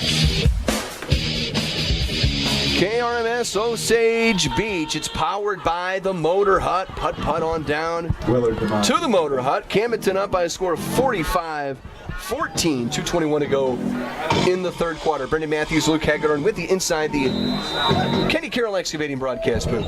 Yeah, I tried to putt down to the Motor Hut, but I didn't have any clubs or balls. It's a double whammy for you, sir. And this kickoff returned out across the 30-yard line, 35, leaping over a defender at the 40, bringing the ball out to the 40, 35, 30, 25, 20. Parker Toon to the end zone. Touchdown, Glendale. On what amounts to about a 91-yard kickoff return for a touchdown. Yeah, Glendale Falcons not going down without a fight here. He had to weave his way through traffic. He had to jump over a defender. There is a flag on the field about the 17-yard line. Wouldn't that be something? And it is a block in the back all the way down at the 18-yard line to erase a touchdown. Luke, you don't very often, obviously we see holds and block in the back on kickoffs all the time, but generally you don't see one that far down the kickoff. And I saw one it looked like it was one on DeMott, Willard DeMott here, but the ref that I thought had his eyes on him did not pull the flag out there. So I thought, okay, they're just going to let that one fly. So it was in kind of the same area, but without the benefit of replay here. Not really sure who got that call, but either way, it means Glendale's going to have to take over 1st and 10 from the 30-yard line. Still trailing the Camdenton Lakers, 45-14. Yeah, erases the Parker Toon kickoff return for a touchdown. See who they're going to bring out for quarterback here. Big-time top deck penalty flag. Well, I would assume they'd bring Newberry back out for another go. Pretty effective that last drive. He will come out and run the signals here. I'm scanning the sideline. Ravens' night just appears to be over. Yeah, I'm scanning the sideline for him. I don't know if I can find him. Newberry wants to throw against his body towards the end zone, and it's almost interception and almost deflected for another interception. Shepard had it, bobbled, and almost winds up in the hands of... That'll bring up a second down. Right, Willard DeMott. And that would have been Shepard's 5th interception of the season had he been able to pull that one in. Yeah. It goes flying up in the air, and for a minute, your heart skips a beat because anybody can come with that football. There's Blake Ford down there. Here's a pass into the flat, complete for a short gain. Newberry's pass. Another look there for Bellamy. We're inside the Sir Ike Yamaha 2-minute warning with the Lakers up 45-14. Willard DeMott with a 22-yard field goal moments ago to add to the Laker lead. Showing some pressure there as Newberry throws for the end zone again, incomplete. Man, Newberry not afraid to let that thing rip. We saw Caden Bowen on the coverage. Some hands on hips down there for the Laker defense. We saw the long kickoff return for a touchdown to start this drive erase on a block in the back penalty against the Falcons. They're trying to make up for it here. They're staring 4th down in the eyes, though. 4th down and 8 from the Laker 29-yard line. Newberry sprints out to the left, sets up in the flat, but there Sterling Cedarwall with the open field tackle will depend on the spot very close to the line to gain. I don't think he got it. I don't think so either. We've seen some generous spots towards the Falcons tonight, but that one I think went in the Lakers' favor, and it's going to be 1st and 10. The Lakers take over, leading the Falcons 45-14. A minute 33 seconds left in the third quarter. We're working our way into the 4th. Another quiet side quick shop change of possession just off Highway 54, west of Camdenton on State Road AA, next to the Roach Post Office. The great little store that has it all, and that's Jeff Shore's favorite place. See, I listened last week, man. I was right there tuning into the whole thing. You beat me to it, yeah. And apparently some great ribs on Saturday that I wanted to go check out. I think Jeff said something along the lines he's had like 500 burgers there, maybe. Do you think they know Jeff by name? Think so? The great little store that has it all, plus many visits from Jeff Shore. Or maybe they just think it's some guy that comes in with a scruffy beard and a little bit longer hair. 1st and 10. Kate Durnan wants to go down the left boundary, incomplete, looking for Shepard, who I was maybe trying to draw a little pass interference call there from Darian Washington. It just falls incomplete. I like this idea. I'm kind of working my way through this scenario of Jeff Shore going into the store on a weekly basis where they don't know who he is, and they're just really confused about why one week he's in such a great mood on a Saturday morning, and then the next week he just seems a little down. I don't know, man. Tough to find Jeff Shore down. Good point. 2nd down, Kay Durnan rolling to his right, throwing down the right boundary, incomplete.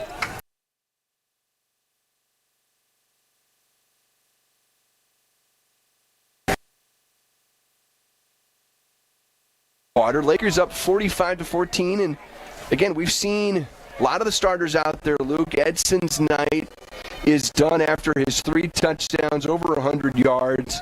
Big first half for Kyle Edson.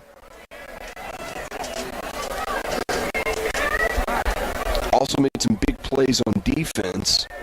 This is a new with the district playoffs.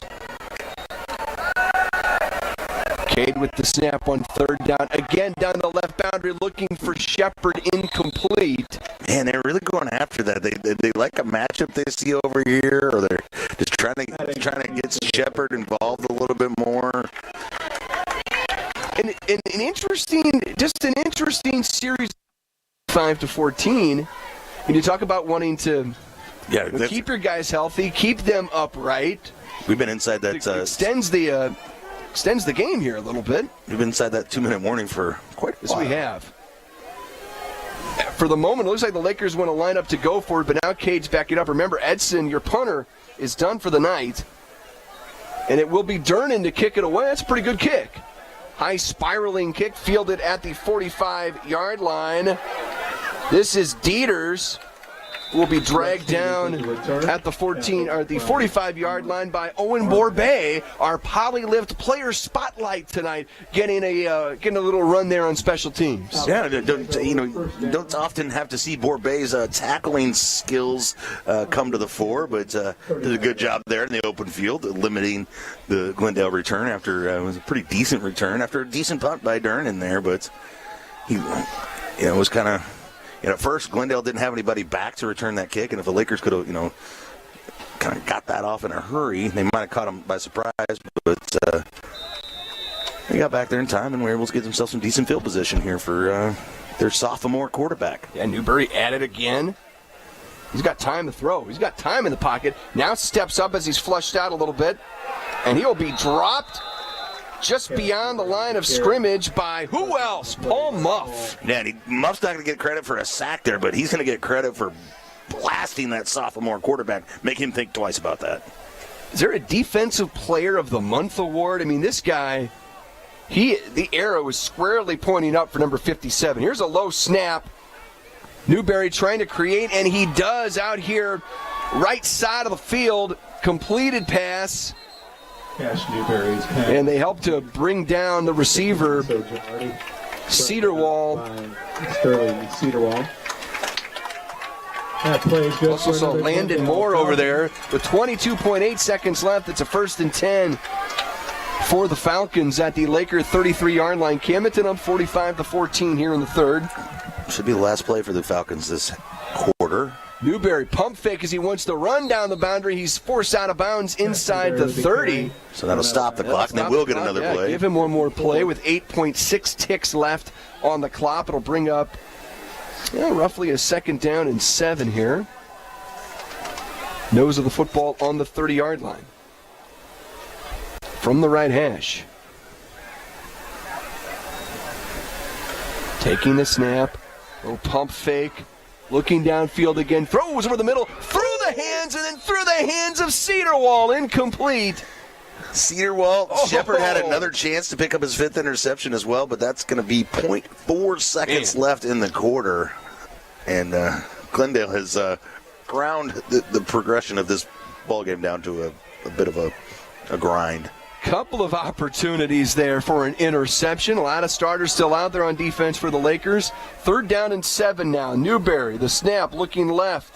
Will throw left underneath, complete at the 20-yard line, angling back towards the middle of the field. 1st down, pass and catch for the Falcons, and that will finally bring us to the end of the quarter and into the 4th. Your Smith & Gustafson score, Camdenton 45, Glendale 14, but the Falcons on the move. It's Laker football powered by Polylift Boat Lifts, 93.5 Rocks the Lake, and KRMS TV. If you have a residential or commercial new construction project, remember Ireland Construction. They handle remodels, construct steel buildings, and provide a variety of other services. Ireland Construction strives to meet and exceed the needs of their customers in a timely manner within your budget. Visit their Facebook page to view some awesome pictures. If you're thinking about a construction project, contact the best at the lake. Russell, Ireland. Ireland Construction, 573-434-0786.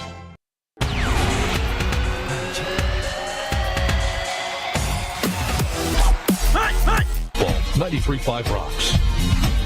Camdenton up 45-14 over the Glendale Falcons. Another trip inside our BG Tree Service Score Center. That's where we find Sammy Stava with some updates. Sammy. Yes, thank you, Brendan. It's a final as Lebanon beats Rolla 42-10 for their first undefeated regular season since 2010. And that goes to show you that even in the loss last week, this Camdenton team really was the only team to pose a threat to the Jackets. And in Class 5, District 5, Capital City leads Kirksville 35-20 at the end of the third quarter. And locally, Osage beats Lutheran South 54-0 from the BG Tree Service Score Center. I'm Sammy Stava. Guys, back to you for the 4th quarter. Thank you very much, Sammy. Yeah, congratulations to our neighbors there in the South, the Lebanon Yellow Jackets, on that undefeated season. Would love to see them again, Luke, in the state quarterfinals. Yeah, and I'm not always the best at reading MSHA rules and regulations and algorithms and things. But I think if both teams just went out between here and there, that game would be at the friendly confines of Bob Shore Stadium. I think it would as well. Now, the only question was, was there a chance Republic could nip Lebanon for that top seed? I don't think so. I think Lebanon's got the top seed.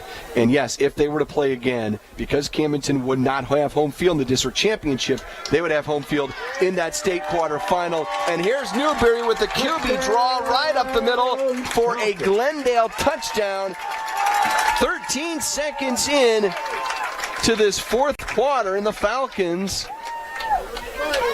making a statement here after getting shut out last week. They're not going down without a fight. And Newberry's been very impressive. Yeah, here in the second half. You wonder. Obviously, as much as Glendale fought to get Caleb Mabins, eligible to play, plays a couple times, but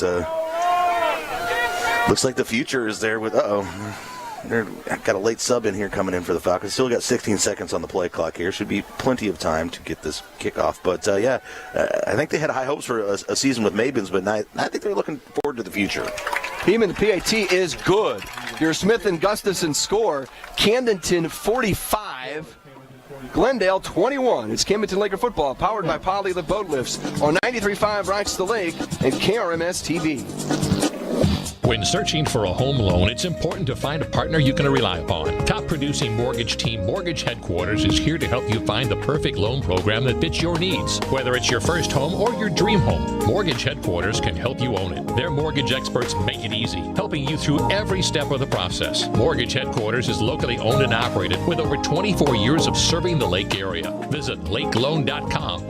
Call 573-302-9990. NMLS 1229111.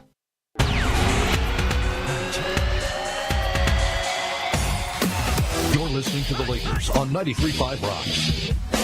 Brendan Matthews, Luke Hagedorn with you inside the Kenny Carroll Excavating broadcast booth of the Lakers.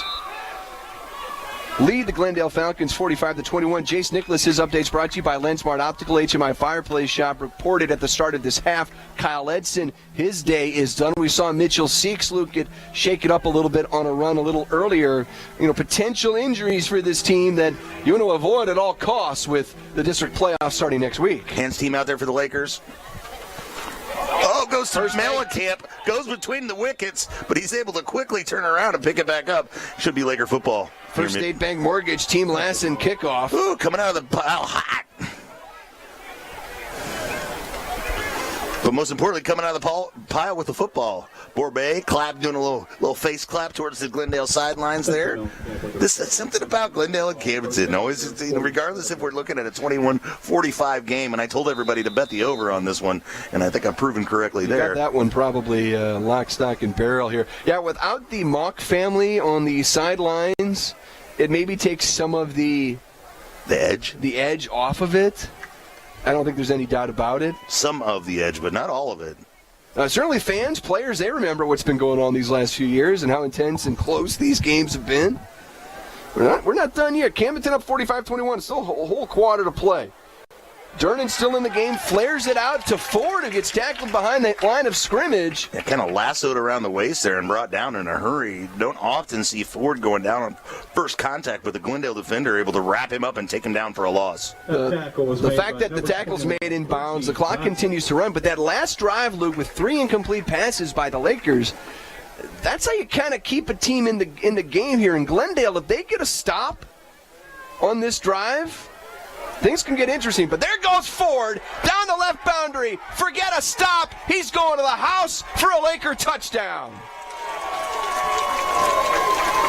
Blake Ford making his way all the way to the end zone on that one, adding to his season total.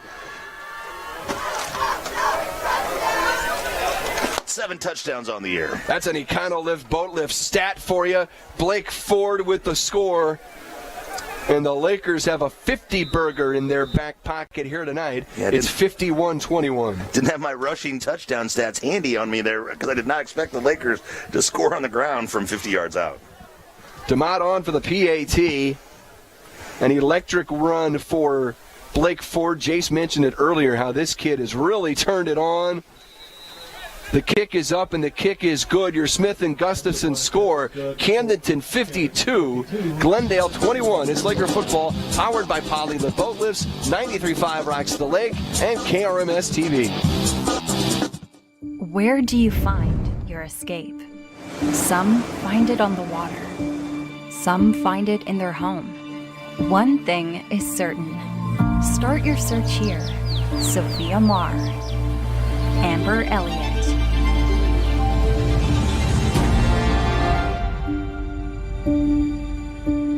With Marr, Elliott, and Associate at Lake of the Ozarks.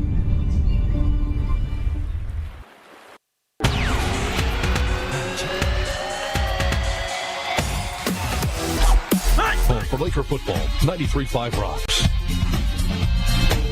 11:04 to go in this football game. Lakers up 52-21. Whether you're watching us on the 93.5 Rocks Facebook, on our KRMS TV YouTube page, it's all powered by Lake West Excavating, powering all of our social media. You follow Sammy and Luke on Twitter, giving you updates throughout the game, throughout the week, and appreciate Lake West Excavating being part of our coverage here on 93.5 Rocks the Lake and KRMS TV. This is going to be a First State Bank Mortgage Team Lesson kickoff. Had a lot of those tonight. We have indeed. And a lot of scores. A lot of points. 73 points on the evening with still 11 minutes left in this ballgame. Two high-powered offenses. Are we going to get the century mark in total points tonight, Brendan? If we do, we're going to be here for a little while. That would mean at least 3 more scores, maybe 4. I've embraced it now at this point. There's Paul Muff getting in the mix again on a special teams tackle. How often does a defensive lineman come up with a coverage tackle in special teams? Kid is everywhere. Now, I think it's worth a conversation. You talk about all the points, Luke. Glendale was blanked last week by Kickapoo, 40-0. I mean, does it worry you at all? Now, granted, we saw this defense full strength in the first half. After that opening score, they really did a number. But haven't been as sharp here in the second half. And, again, this thing starts for real next week. And I think some of it's taking the foot off the gas a little bit. I think some of it is switching up quarterbacks, and it just, you don't know what you're going to get with the new guy. You maybe didn't game plan for the new guy. Here's a first down pass. And he's just not afraid to let it rip. He wants to tuck it and run down the right boundary. He's got the first down, forced out by Blake Ford, but not before he scampers for 11 yards. Another Glendale first down, 10:48 to go. Glendale Falcon. Here in the fourth quarter. I mean, Newberry was nowhere to be found in the first 2 quarters of this ballgame. Look, we saw both Dieters and Mabins out there in the backfield together a lot. And Newberry's brought a different dimension. He can run, he can throw. He's got no problem doing both. He flares this one out in the flat. Nice move. Cut back at the 35-yard line to pick up a couple of extra yards. That was Noah Goforth again. Newberry's pass. Picks up 3, maybe 4 yards. Brought down on the play by Sterling Cedarwall. Ball at the 41-yard line. Cedarwall on the tackle on 2nd and 7. Keeper for Newberry up the middle, wrapped up and dropped by Colin Stamper at the 43-yard line. Do want to let you know that touchdown run by Blake Ford, that's our Anna Marie Hopkins Smarter Move Real Estate Group, powered by Ozark Realty. Smarter move of the game. Call Anna Marie at 573-544-3587. She can prove there's a smarter move. Here's a smart move by the Glendale Falcons, going down the right sideline for a touchdown. Again, Glendale just won't go away. And there are 3 Lakers strewn across the field right where he made that catch. Brady Yates on the catch from Newberry. And it's 52-27. I mean, at this point, you pretty well can forget about the turbo clock making a reappearance here. 52-27 the score. Heeman on for the PAT. The kick is up, and it is good. Your Smith Gustafson Law Firm score. Camdenton 52, Glendale 28. It's Laker football, powered by Polylift Boat Lifts, 93.5 Rocks the Lake, and KRMS TV.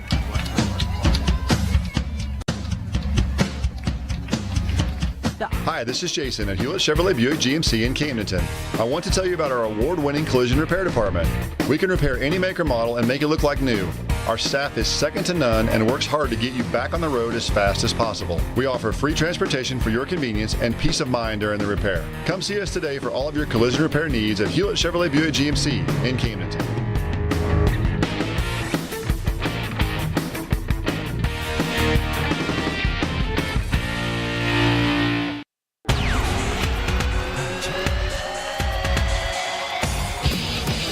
Brendan Matthews, Luke Hagedorn, inside the Kenny Carroll excavating broadcast booth. Jace Nicholas, his updates brought to you by Lensmart Optical HMI Fireplace Shop. Jace with us up in the booth right now. And Jace, the injury to Kyle Edson was ruled out, as you reported, at the end of the second quarter. What is he dealing with?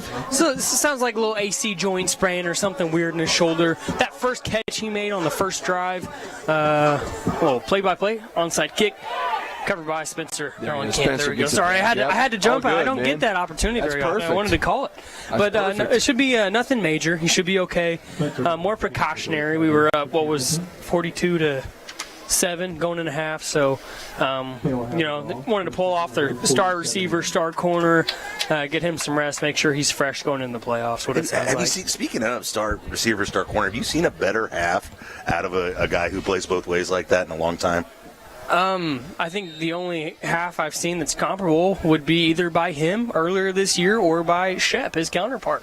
Both those dudes have been doing a fantastic job of going both ways, playing corner and number one receiver. It's awesome to see him out there. And Shep had a couple interceptions that slipped through his fingers there. He could really add it to his numbers here. He could be at 3 right now.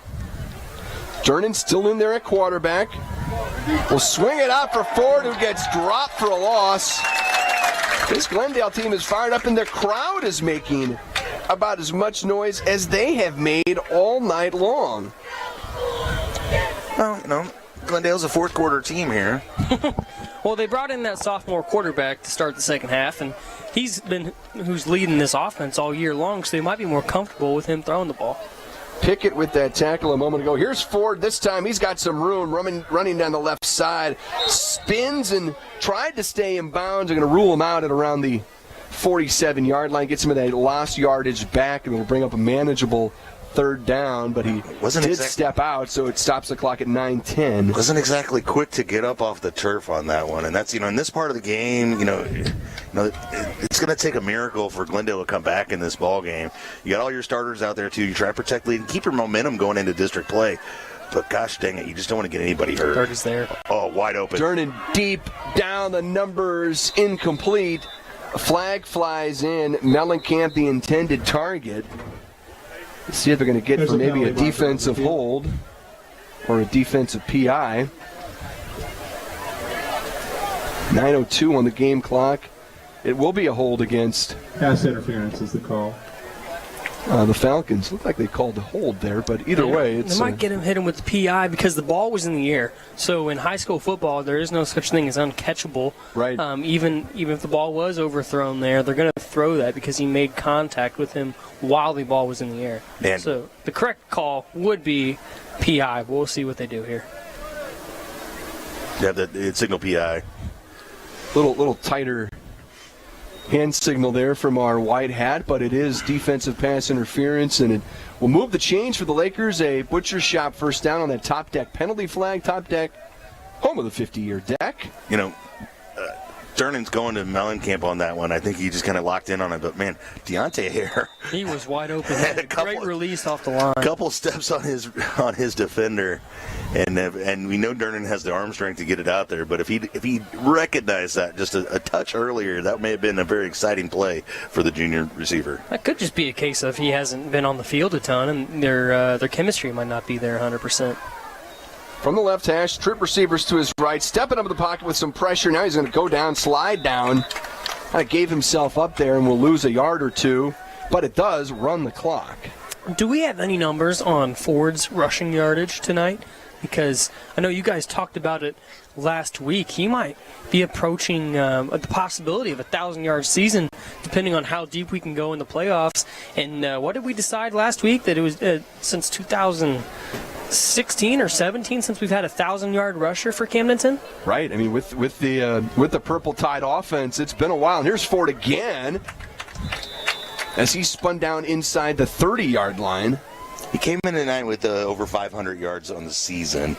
He had 61 yards in the first half, so I bet he's creeping He's up. over 100 yards. I think he's over a buck 50 because he had this 60-yard run here. Yep. He's shown the ability this year to carry the ball 15, 20 times. Well, and the creative ways they get him the football in different areas of the field and things like that, and different motions and fakes, and it's a more complicated running game than it has been in a really, really long time. Absolutely. They give him a lot of freedom to pick and choose where his hold's going to be. It's not the gap scheme you were used to back in the day when you were blocking. Fake the snap and the handoff to Mellencamp. We'll get a timeout on 3rd down and 6 here with 7:42 to go in the ball game. Lakers up 52-28. We'll step aside. It's Laker football, powered by Poly Live Boat Lifts. 93.5 rocks the lake, and KRMS TV. Hi, this is Katie with Royal Heating and Air. Missouri weather can be unforgiving on your heating and cooling system. That's why Royal Heating and Air offers a variety of Rheem heating and cooling systems and free estimates. We service all makes and models, offer indoor air quality solutions, and are proud supporters of our community and of the Camdenton Lakers. When your furnace is on the fritz, don't be left in the cold. Call us at 573-480-4313 or find us online at royalheatandair.com. Rheem Heating and Cooling Systems, the new degree of comfort.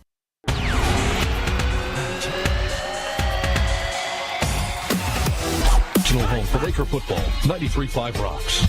Brendan Matthews, Jason Nicholas here with you inside the Kenny Carroll Excavating broadcast booth. Luke Hagedorn, Sammy Stava, cast the thousands here at Lowe's Stadium, where the Lakers lead it 52-28 on this regular season finale and maybe Ozark Conference finale for the Lakers. Here's another handoff for Blake Ford as he bounces it to the outside, short side of the field, forced out of bounds near the sticks.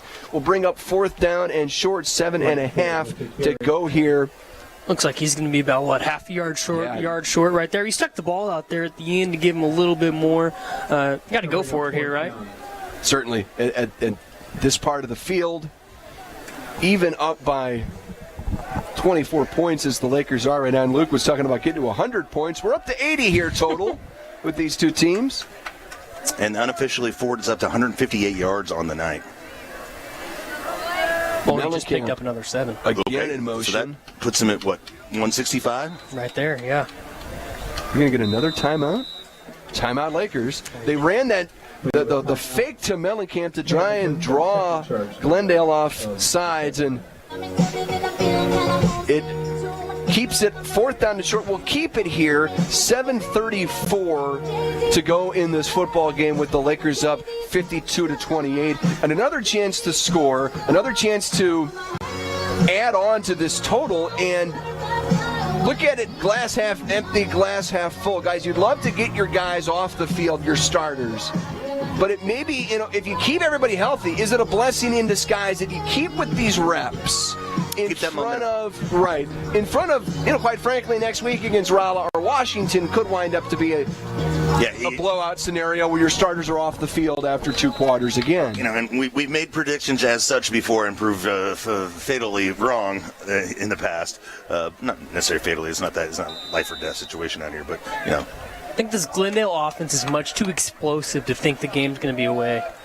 There's a QB draw up the middle for Durnan, and it's a butcher shop 1st down. It's a fantastic play call there. I love that. Quick hitting, about as close to a tush push I think you're going to see this Camdenton Laker offense do. Well, and yet when you have a guy with an athlete, a guy with the size that Durnan has, he's going to fall forward. He's got length to just kind of stretch it out there. But it keeps this drive alive, keeps the clock ticking. 7 minutes, 24 seconds left in this ballgame. Lakers leading 52-28. Looking to tack on here. Well, Durnan's got a head on his shoulders, too. He knew exactly where the 1st down marker was. He got it, and he got down. 1st and 10 from the 20. Lakers just barely inside the Pacific Pools red zone. Handed off to Ford. There's a face mask there, and the flag will fly in to acknowledge it. My goodness, that's about as blatant as you get. Yeah, that was pretty rough. Although the Glendale faithful not in agreement necessarily there, but it was going to be a loss of yardage for Ford there. We have him unofficially tagged at about 165 yards here, and we're all, we'd like to see that 200 mark. Wouldn't that be kind of fun? That would be awesome. I like the fact that that was going to be a loss of yards there, but that face mask negates his negative run there and keeps it at 165. But it does chew up yardage here that, so at this point, the the best you can hope for if you're Ford out of this drive is to be at, what, 175 at the end of this drive? Shoot, now we can only get 10 more yards this drive. Right. I can almost guarantee he has another drive in him. You have to start to get creative about the things you're rooting for when you get down to 7 minutes left with a 52-28 lead for the Lakers here. So out of that top deck penalty, it's goal to go inside the Pacific Pools red zone. Out of the pistol, Blake Ford is the tailback. Durnin will look to throw. Will throw for the end zone and through the wickets, incomplete. And he was looking for Mellencamp. Yeah, Mellencamp laid out to get that one and took a shot. Got up in a hurry, no big deal. Does stop the clock, 6 minutes, 42 seconds left. Go ahead. 33 seconds left on the play clock. Sorry, I was going to say, I don't want to call Spencer a drama queen, but he likes to exaggerate the motion of his falls. He does that on defense, too. I love watching him. If it draws a penalty every now and then, that's not the worst thing in the world. It's an old hockey trick. Goal to go from just inside the 10-yard line for the Lakers. Durnin, quick pitch out into the flat, turning it upfield is Ford. Will be shy of the 5-yard line. Will bring up 3rd down and goal. And that's one of those, is it a pass? Is it a run? Where do those very, very close. They're going to record that as a pass, but you said 165 on the ground. He's got to be close to that 35-yard mark in terms of receiving. He might be 200 all-purpose yards. All-purpose, I would bet, yeah.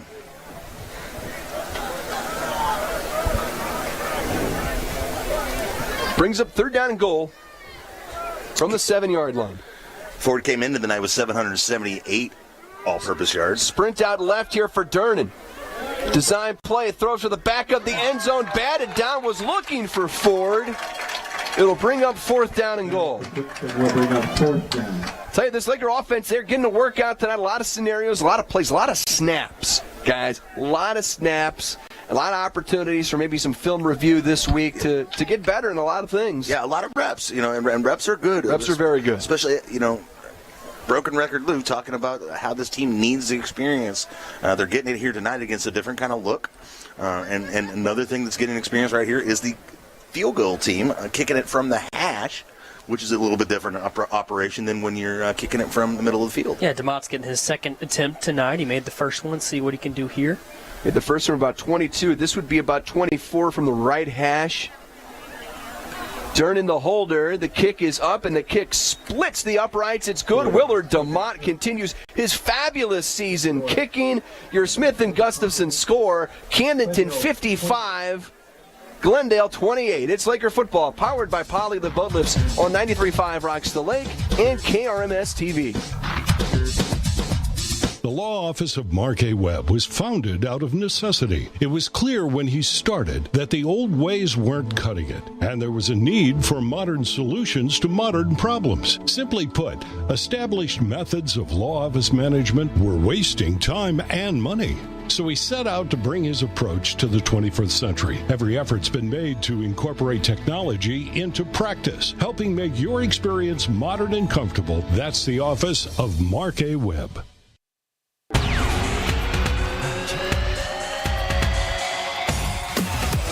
On 93.5 Rocks. Inside the Kenny Carroll Excavating broadcast booth, visit KennyCarrollExcavating.com or call 573-317-0464. We've got a First State Bank Mortgage Team last in kickoff coming here. Lakers up 55-28 after the 24-yard field goal by Willard DeMott, and Willard will squib this one, field it at the 26-yard line, but the Falcons on that awkwardly bouncing football can't get a return, which is probably good the way the last few kickoffs have gone. That was Gilardi who downs the football. It's 1st and 10, Glendale at their own 26. For the Falcons, they will have the ball 1st down on their 26-yard line.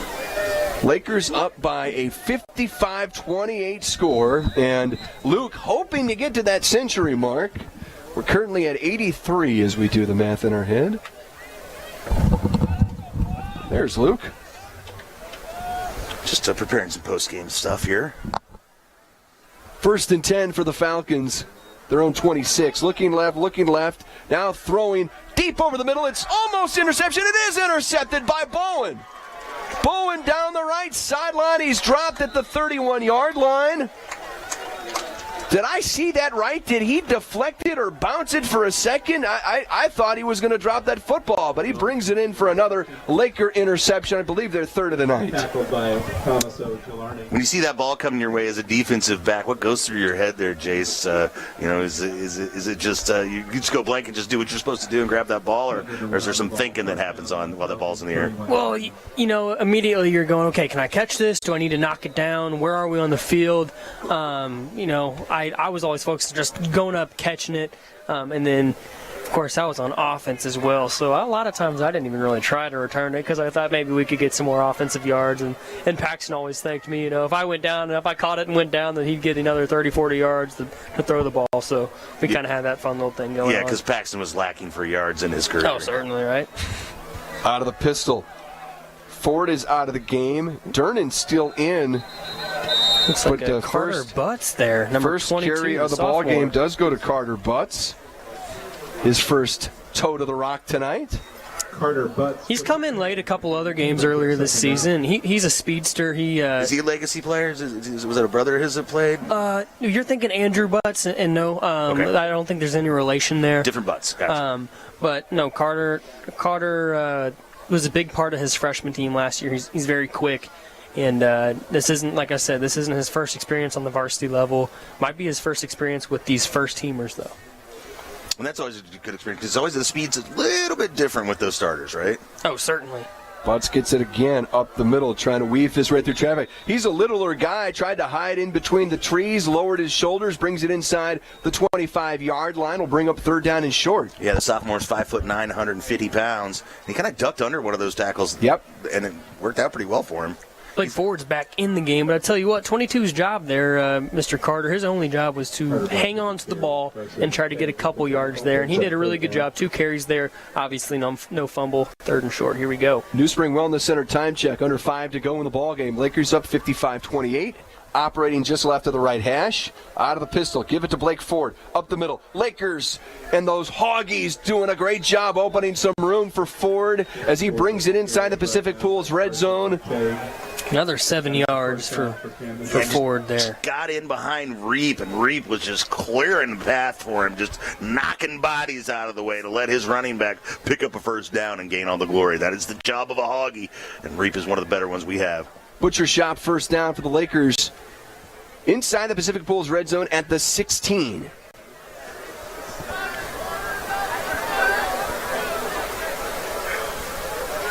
Operating just right of the left hash. Give it again, this time to Butts as he makes his way inside the 10-yard line. Inside the 15-yard line. Dropped after a short gain. Clock winding, 4:10 to go in the football game. And just as I got done bragging on Reap, he had a good initial block on that one, but then tried to got a little greedy with looking for a second block, and it was his original man that wound up making the tackle there. Great job by the High Brothers Lumber and Millwork Laker Hoggies tonight. Still a positive play there, but like I said, sometimes you got to finish the block you're on before you move on to the next one. I like the attitude of trying to go for 2, but you got to finish job 1 first. Butts the tailback out of the pistol. He'll get it up the middle, trying to bounce it to the outside, trying to cut it back to the right. Mellencamp tried to help with a block or 2. Might be a face mask right there. Looked like maybe the defender on the way down grabbed Butts' face mask. We'll see. Looking for that top deck penalty flag. Not sure it came out there. Clock continues to run. We're under. Yep. Actually, clock stopped. Good eye there, Jace. Yeah, he saw it. Face mask is the call. Yeah, Jace was on it. I didn't see it. I didn't even see the flag. Kind of came in late from behind the play on the far side of the field. Carter's making some really good cuts there. I think if they don't grab his face mask, he might have ended up in the end zone. Yeah, he pulled Reap again, right? He goes from his right guard spot, goes to the left line, and kind of was looking for somebody to block there. And once he finally hit it, was about the time Butts was making his way through the hole there.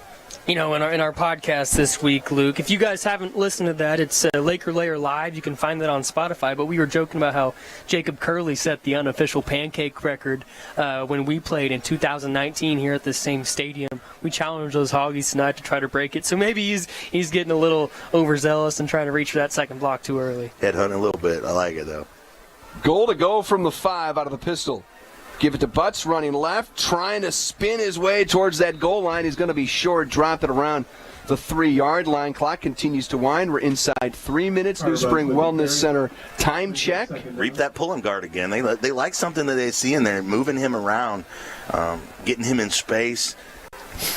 Bringing Ford back in, maybe trying to play to the strengths here. Carter's maybe a little bit quicker and faster than Ford, but Ford's certainly the bigger back. You know that we're inside. We're on the 3 now, thinking maybe we got to go to some sort of a power back look to try to fall forward into the end zone. And Ford came in tonight with 6 touchdowns. This is a new look. Number 36 here's playing the sniffer, the up back here in this pistol. See if he gets a lead block here. Give it to Ford, running in that direction, and he finds the pay dirt. A Laker touchdown from 3 yards out. Blake Ford. And the Camdenton lead is now 61-28. Clock was continuing to wind there for a second, maybe a precursor of what's to come here with a 2-point conversion on the way, I'd imagine.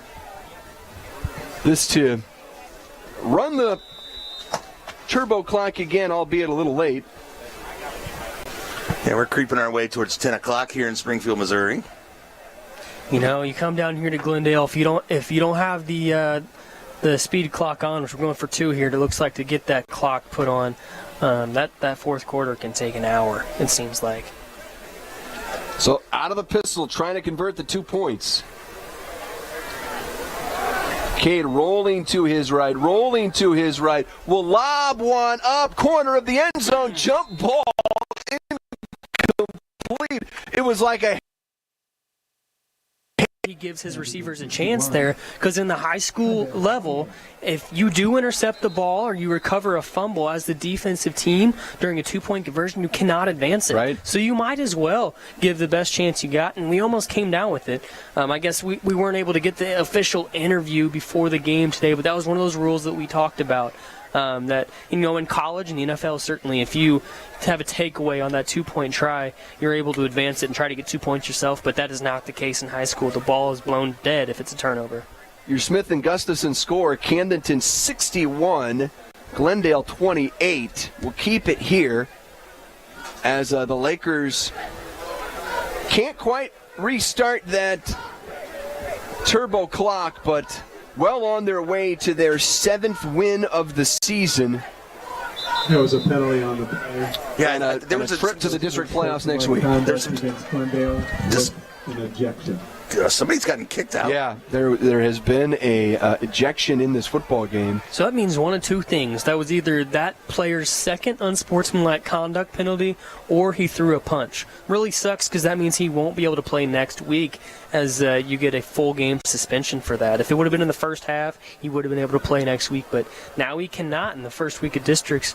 We'll see what that does to that Glendale defense next week. Yeah, not sure which player it was either, but if it happens to be a senior, that could be the end of his career right there. Right. Absolutely. You walk up, you're not trying to disparage any individual kids, don't know which one it was, but that's where one bad decision means you have to spend the rest of your high school career and really the rest of your life thinking about how you finished your career by taking a swing at another guy while you're losing 28-61.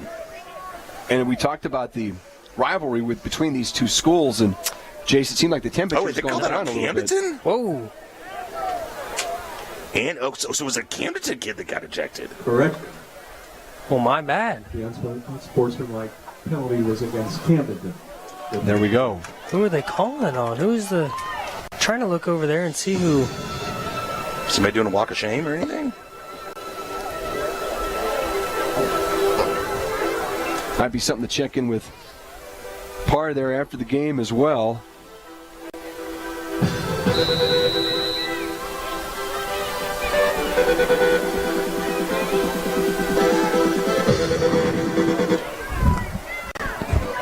Here's a line drive kick, fielded at the 35-yard line from the Glendale Falcons. Bring it out inside the plus side of the field, where Glendale will begin with the return. 1st and 10, the return from Gallardi. Little update from the sideline there. That was number 5 on Camdenton that got hit with that penalty. Nate Phobes, a junior, 6'4", 170. So I don't know. I don't know what happened there, if he threw a punch or made some sort of comments, but certainly that's not the discipline that Coach Pitts likes to see. Certainly not. We'll see if you can get an update on that, Jace, maybe after the game, and we'll see where that stands afterwards for next week. And here's going to be an Oak Star Bank play to bank on, and a penalty flag that flies in after it, but the sack before the penalty was LeBron Morrell. Muff was in on that again, too. Got to give 57 credit for also creating some havoc there in the backfield. He was part of that play, but all right, you got both teams separating away from each other. I was trying to say a few moments ago, it's felt like the temperature in this rivalry has come down a little bit in this ball game here tonight, but here at the end, things have gotten a little chippy, and that penalty going against the Falcons. And we're inside the Serdike Yamaha 2-minute warning. 61-28. Lakers on top. Newberry wants to go deep down the right sideline. It's going to be intercepted again by the Lakers. Another Laker pick. That's a legacy player there. Number 17, Drake Shufflebine. He had a fantastic older brother. That was a great D-back. He was a sophomore. I was a senior. He was one of my favorite kiddos to play with, and it was cool to see his growth into a pretty good pivotal, pretty good offensive player as well, and later in his career. He was a pivotal player for that team. Seems like he was making quite a few plays.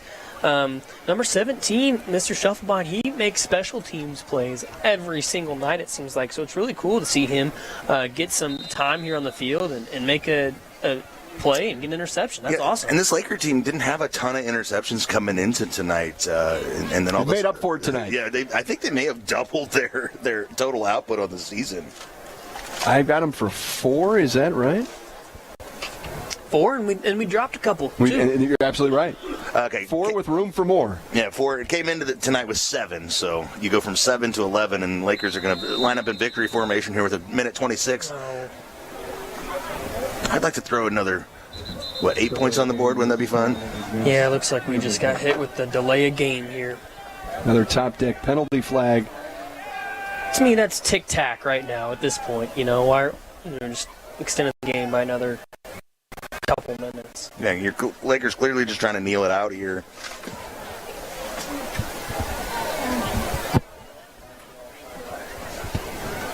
And a Camdenton team that, up until the last few minutes, they've been running both starting units on offense and defense out there. We've seen a few more backups come in. We saw that interception there by Drake Shufflebine and Oak Star Bank play to bank on. But it's allowed the Lakers to, again, get some good reps tonight in preparation for, as they call in soccer, the knockout rounds, Luke. Those begin in earnest next week. Yep, it's this is after tonight, nothing is guaranteed going forward. You have to win, survive, and advance. They're still trying to situate something down here. The clock is winding. Now the Lakers will gear up for for another victory formation snap. Play clock down to 1. There's the snap. There's the kneel down. Maybe one more play, or is that going to be it? They might have to run one more. The play clock might be a half second ahead of the game clock here. So maybe one more play as the Camdenton Lakers will win their regular season finale, get some semblance of revenge, although some of the cast of characters different, but some semblance of revenge against this Glendale team that ended their undefeated regular season a year ago. But that'll do it. The Camdenton Lakers end this 2023 regular season with a 61-28 win over the Glendale Falcons. They're 7-2 and on their way to the district playoffs. The Ellerman Roofing postgame show is coming up. Lakers are winners here this night in Springfield. 93.5 Rocks the Lake and KRMS TV. Drift away with the Driftwood Spa and Salon at Margaritaville. Start with some basic facial skin treatments to a variety of body massage treatments, or choose from 8 different spa packages to discover the perfect combination of services to relax, rejuvenate, and refresh your mind, body, and spirit. Call for an appointment, 573-348-3535. Hi, this is Shelley from the Driftwood Spa and Salon at Margaritaville. We are located in the Driftwood building next to the indoor pool, and our new salon is directly across the street. Come drift away with us.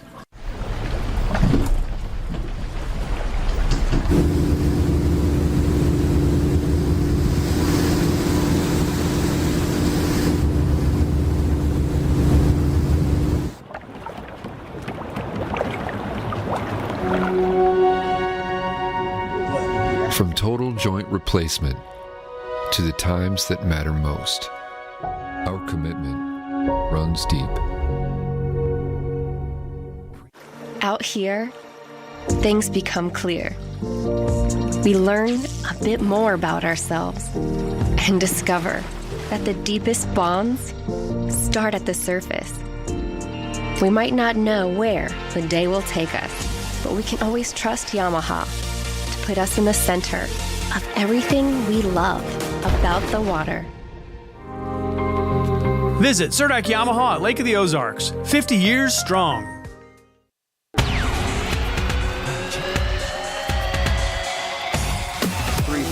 Brendan Matthews and Luke Hagedorn with you inside the Kenny Carroll Excavating broadcast booth. Luke, a win here tonight for the Lakers, 61-28. They're 7-2. A lot of positives to take away from tonight against the Glendale team that has caused the Lakers a lot of problems over the years. So Glendale, in reality, they shut down the turbo clock, but really never quite in the game in that second half. And, the Lakers didn't need to make a statement game tonight or anything like that. Didn't even really need to necessarily win this game tonight to continue on the path that they want to continue on. Certainly want to win every game you play. Certainly want to take advantage of every opportunity you have. But the Lakers come in tonight and put up some points. Like you said, handled the game from the very beginning to the very end. Never really was in doubt. And, I think the Lakers are going to feel good about this, especially as long as everybody's healthy. Going to check in on Kyle Edson and a couple of other guys. But if you can come out of this game relatively healthy, maybe rest a couple guys in the first round of districts. But, you don't want to do that because it's survive in advance time. Right. And the degree of difficulty will increase over the next few weeks. And could see a team next week. We don't have the final district standings. Rolla, I think, got pummeled pretty good tonight. So there's a scenario where they would leapfrog back to that bottom seed. Camdenton could see them again. I don't love the prospects of seeing Rolla again. I'll be honest with you. Washington, who beat Camdenton, by the way, in the district playoffs back in 2020, wouldn't mind a chance to knock the Blue Jays off at home next week. So that's a potential matchup as well. But then you start dealing with maybe Capital City, maybe North Point, and then, again, like you said, we don't want to look ahead. There are 2 games to play, but the matchup everyone will expect and start to talk about is ultimately 3 weeks away, where it could be Camdenton and Helias for the district championship. And I think if I remember correctly, that Washington game you mentioned in 2020 was the game that these shirts made their debut. We all got you're right. And so we only got to wear them for one game before that season was over. Right. And mine has been Washington retired a little bit. Right. Maybe it doesn't fit anymore. It may not have fit from the very beginning. Let's just be honest with everybody. But yeah, good win for the Lakers tonight. You go back home. You can kind of celebrate this one tonight, kind of enjoy it tonight, but then you got to start prepping. You'll know by the time you get home, you know who you're playing in the first round of the district playoffs. If it's a team you've played before, that makes the preparation in some ways a little bit easier because you've already gone through that. You kind of know what to expect. But it also makes it more difficult, especially when you have beaten that team in the past. Sometimes it's hard for that coaching to get through to these young high school men when they hear from their coaches, hey, you're playing a team that beat you before, but they can beat you, right? Or you're playing a team that you handled very easily in the first game of the season. How long? Doesn't it seem like a year ago, the first game of the season? Without a doubt. A lot has happened between now and then. We haven't been following Rolla to really see what's been going on with their squad. We're going to dig into that this next week, and certainly the Camdenton coaching staff will as well. So we'll have a better idea what you're facing and what we presume to be a Rolla team. So we'll see. We'll see. It's going to be fun no matter what. No doubt about it, and a lot of work to do in this upcoming week for the Lakers, but a lot of good work that they can take away from tonight, and you hope, again, that some of the injuries, obviously injury for Carson Durnan that he suffered last week, that's long-term, and really not expecting him back this season for the Lakers. But you talk about a guy like Kyle Edson who goes down tonight. Sam DeMott, who was banged up this week in practice, was questionable, quite frankly, in a game that you knew the passing was going to be a big aspect of it. You didn't need to force Sam's hand to have to play tonight. Probably could have in a pinch if he had to, but you didn't need to push him. So how does he progress back next week? Mitchell Seeks took a pop tonight, and I don't think we saw him again after he limped off the field. So there are opportunities for guys, Luke, to get back and get healthy this week. And as you said, it's maybe not paramount that you do it next week in this opening round district game that where Camdenton will be heavily favored, but you do want to start to work these guys back and the guys you do have available. I mean, look at Spencer Mellencamp. Spencer took a long time to get back to where he's at right now, and watching him flying around out there, man, he brings such a different element to this team on both sides of the football. And now that he is 100% healthy, Luke, again, as you said at the start of the game, nobody's happy that maybe he's taken a few more snaps that Carson Durnan would have had. But if one of your top guys like Carson goes down, it's nice that it's Mellencamp who sees his snap count go up. You almost just replace a starter with another starter. Yeah, and Mellencamp, not only the athleticism that he has, but he's that senior, and he's got that savvy, right? He's got those instincts to make plays at the right place at the right time, and as an athlete, he's just able to be where you want him to be. He came in tonight with 55 tackles, 3 tackles for a loss, an interception, and a forced fumble, and that's just kind of a guy who's around the ball a lot, making plays, and now to have those instincts on the offensive side of the football as well is a great thing. You mentioned Sam DeMott, and while I'm looking at the defensive stats, you say, well, what do you lose when you lose a Sam DeMott? Oh, I don't know, 96 tackles, 2 sacks, 10 tackles for a loss, of forced fumble, and a fumble recovery. That's a big part of this Lakers defense. Gonna need him back in the district playoffs for sure. Got to get him back. Got to get him healthy. And you saw Cedarwall tonight playing all over the place, in at least partly in response to the fact that DeMott wasn't available in this ball game tonight. It's the Element Roofing postgame show. Let's take a listen back to some of the big highlights. You got a lot of them here coming up right now, folks. Your Stover Carpet and Drapery Laker highlights in this 61-28 win. At Jennings Insurance Group, we specialize in retirement solutions and employee benefits. We use insurance as a tool to positively impact the lives of those we serve. Our goal is to provide you with the best possible coverage and the knowledge to use it. Your team at Jennings provides a holistic approach to retirement solutions using tools to help with comprehensive will and trust documentation, assistance in funding trust, medical directives, and powers of attorney. We work with many companies, but we work for our clients. Health insurance strategies are a big part of financial planning. It is one of the 5 financial risks that we address. At Jennings, we'll address other financial risks, including inflation, taxes, market volatility, and longevity. Call or visit Jennings Insurance Group online today and learn more about how we can help you protect what matters most.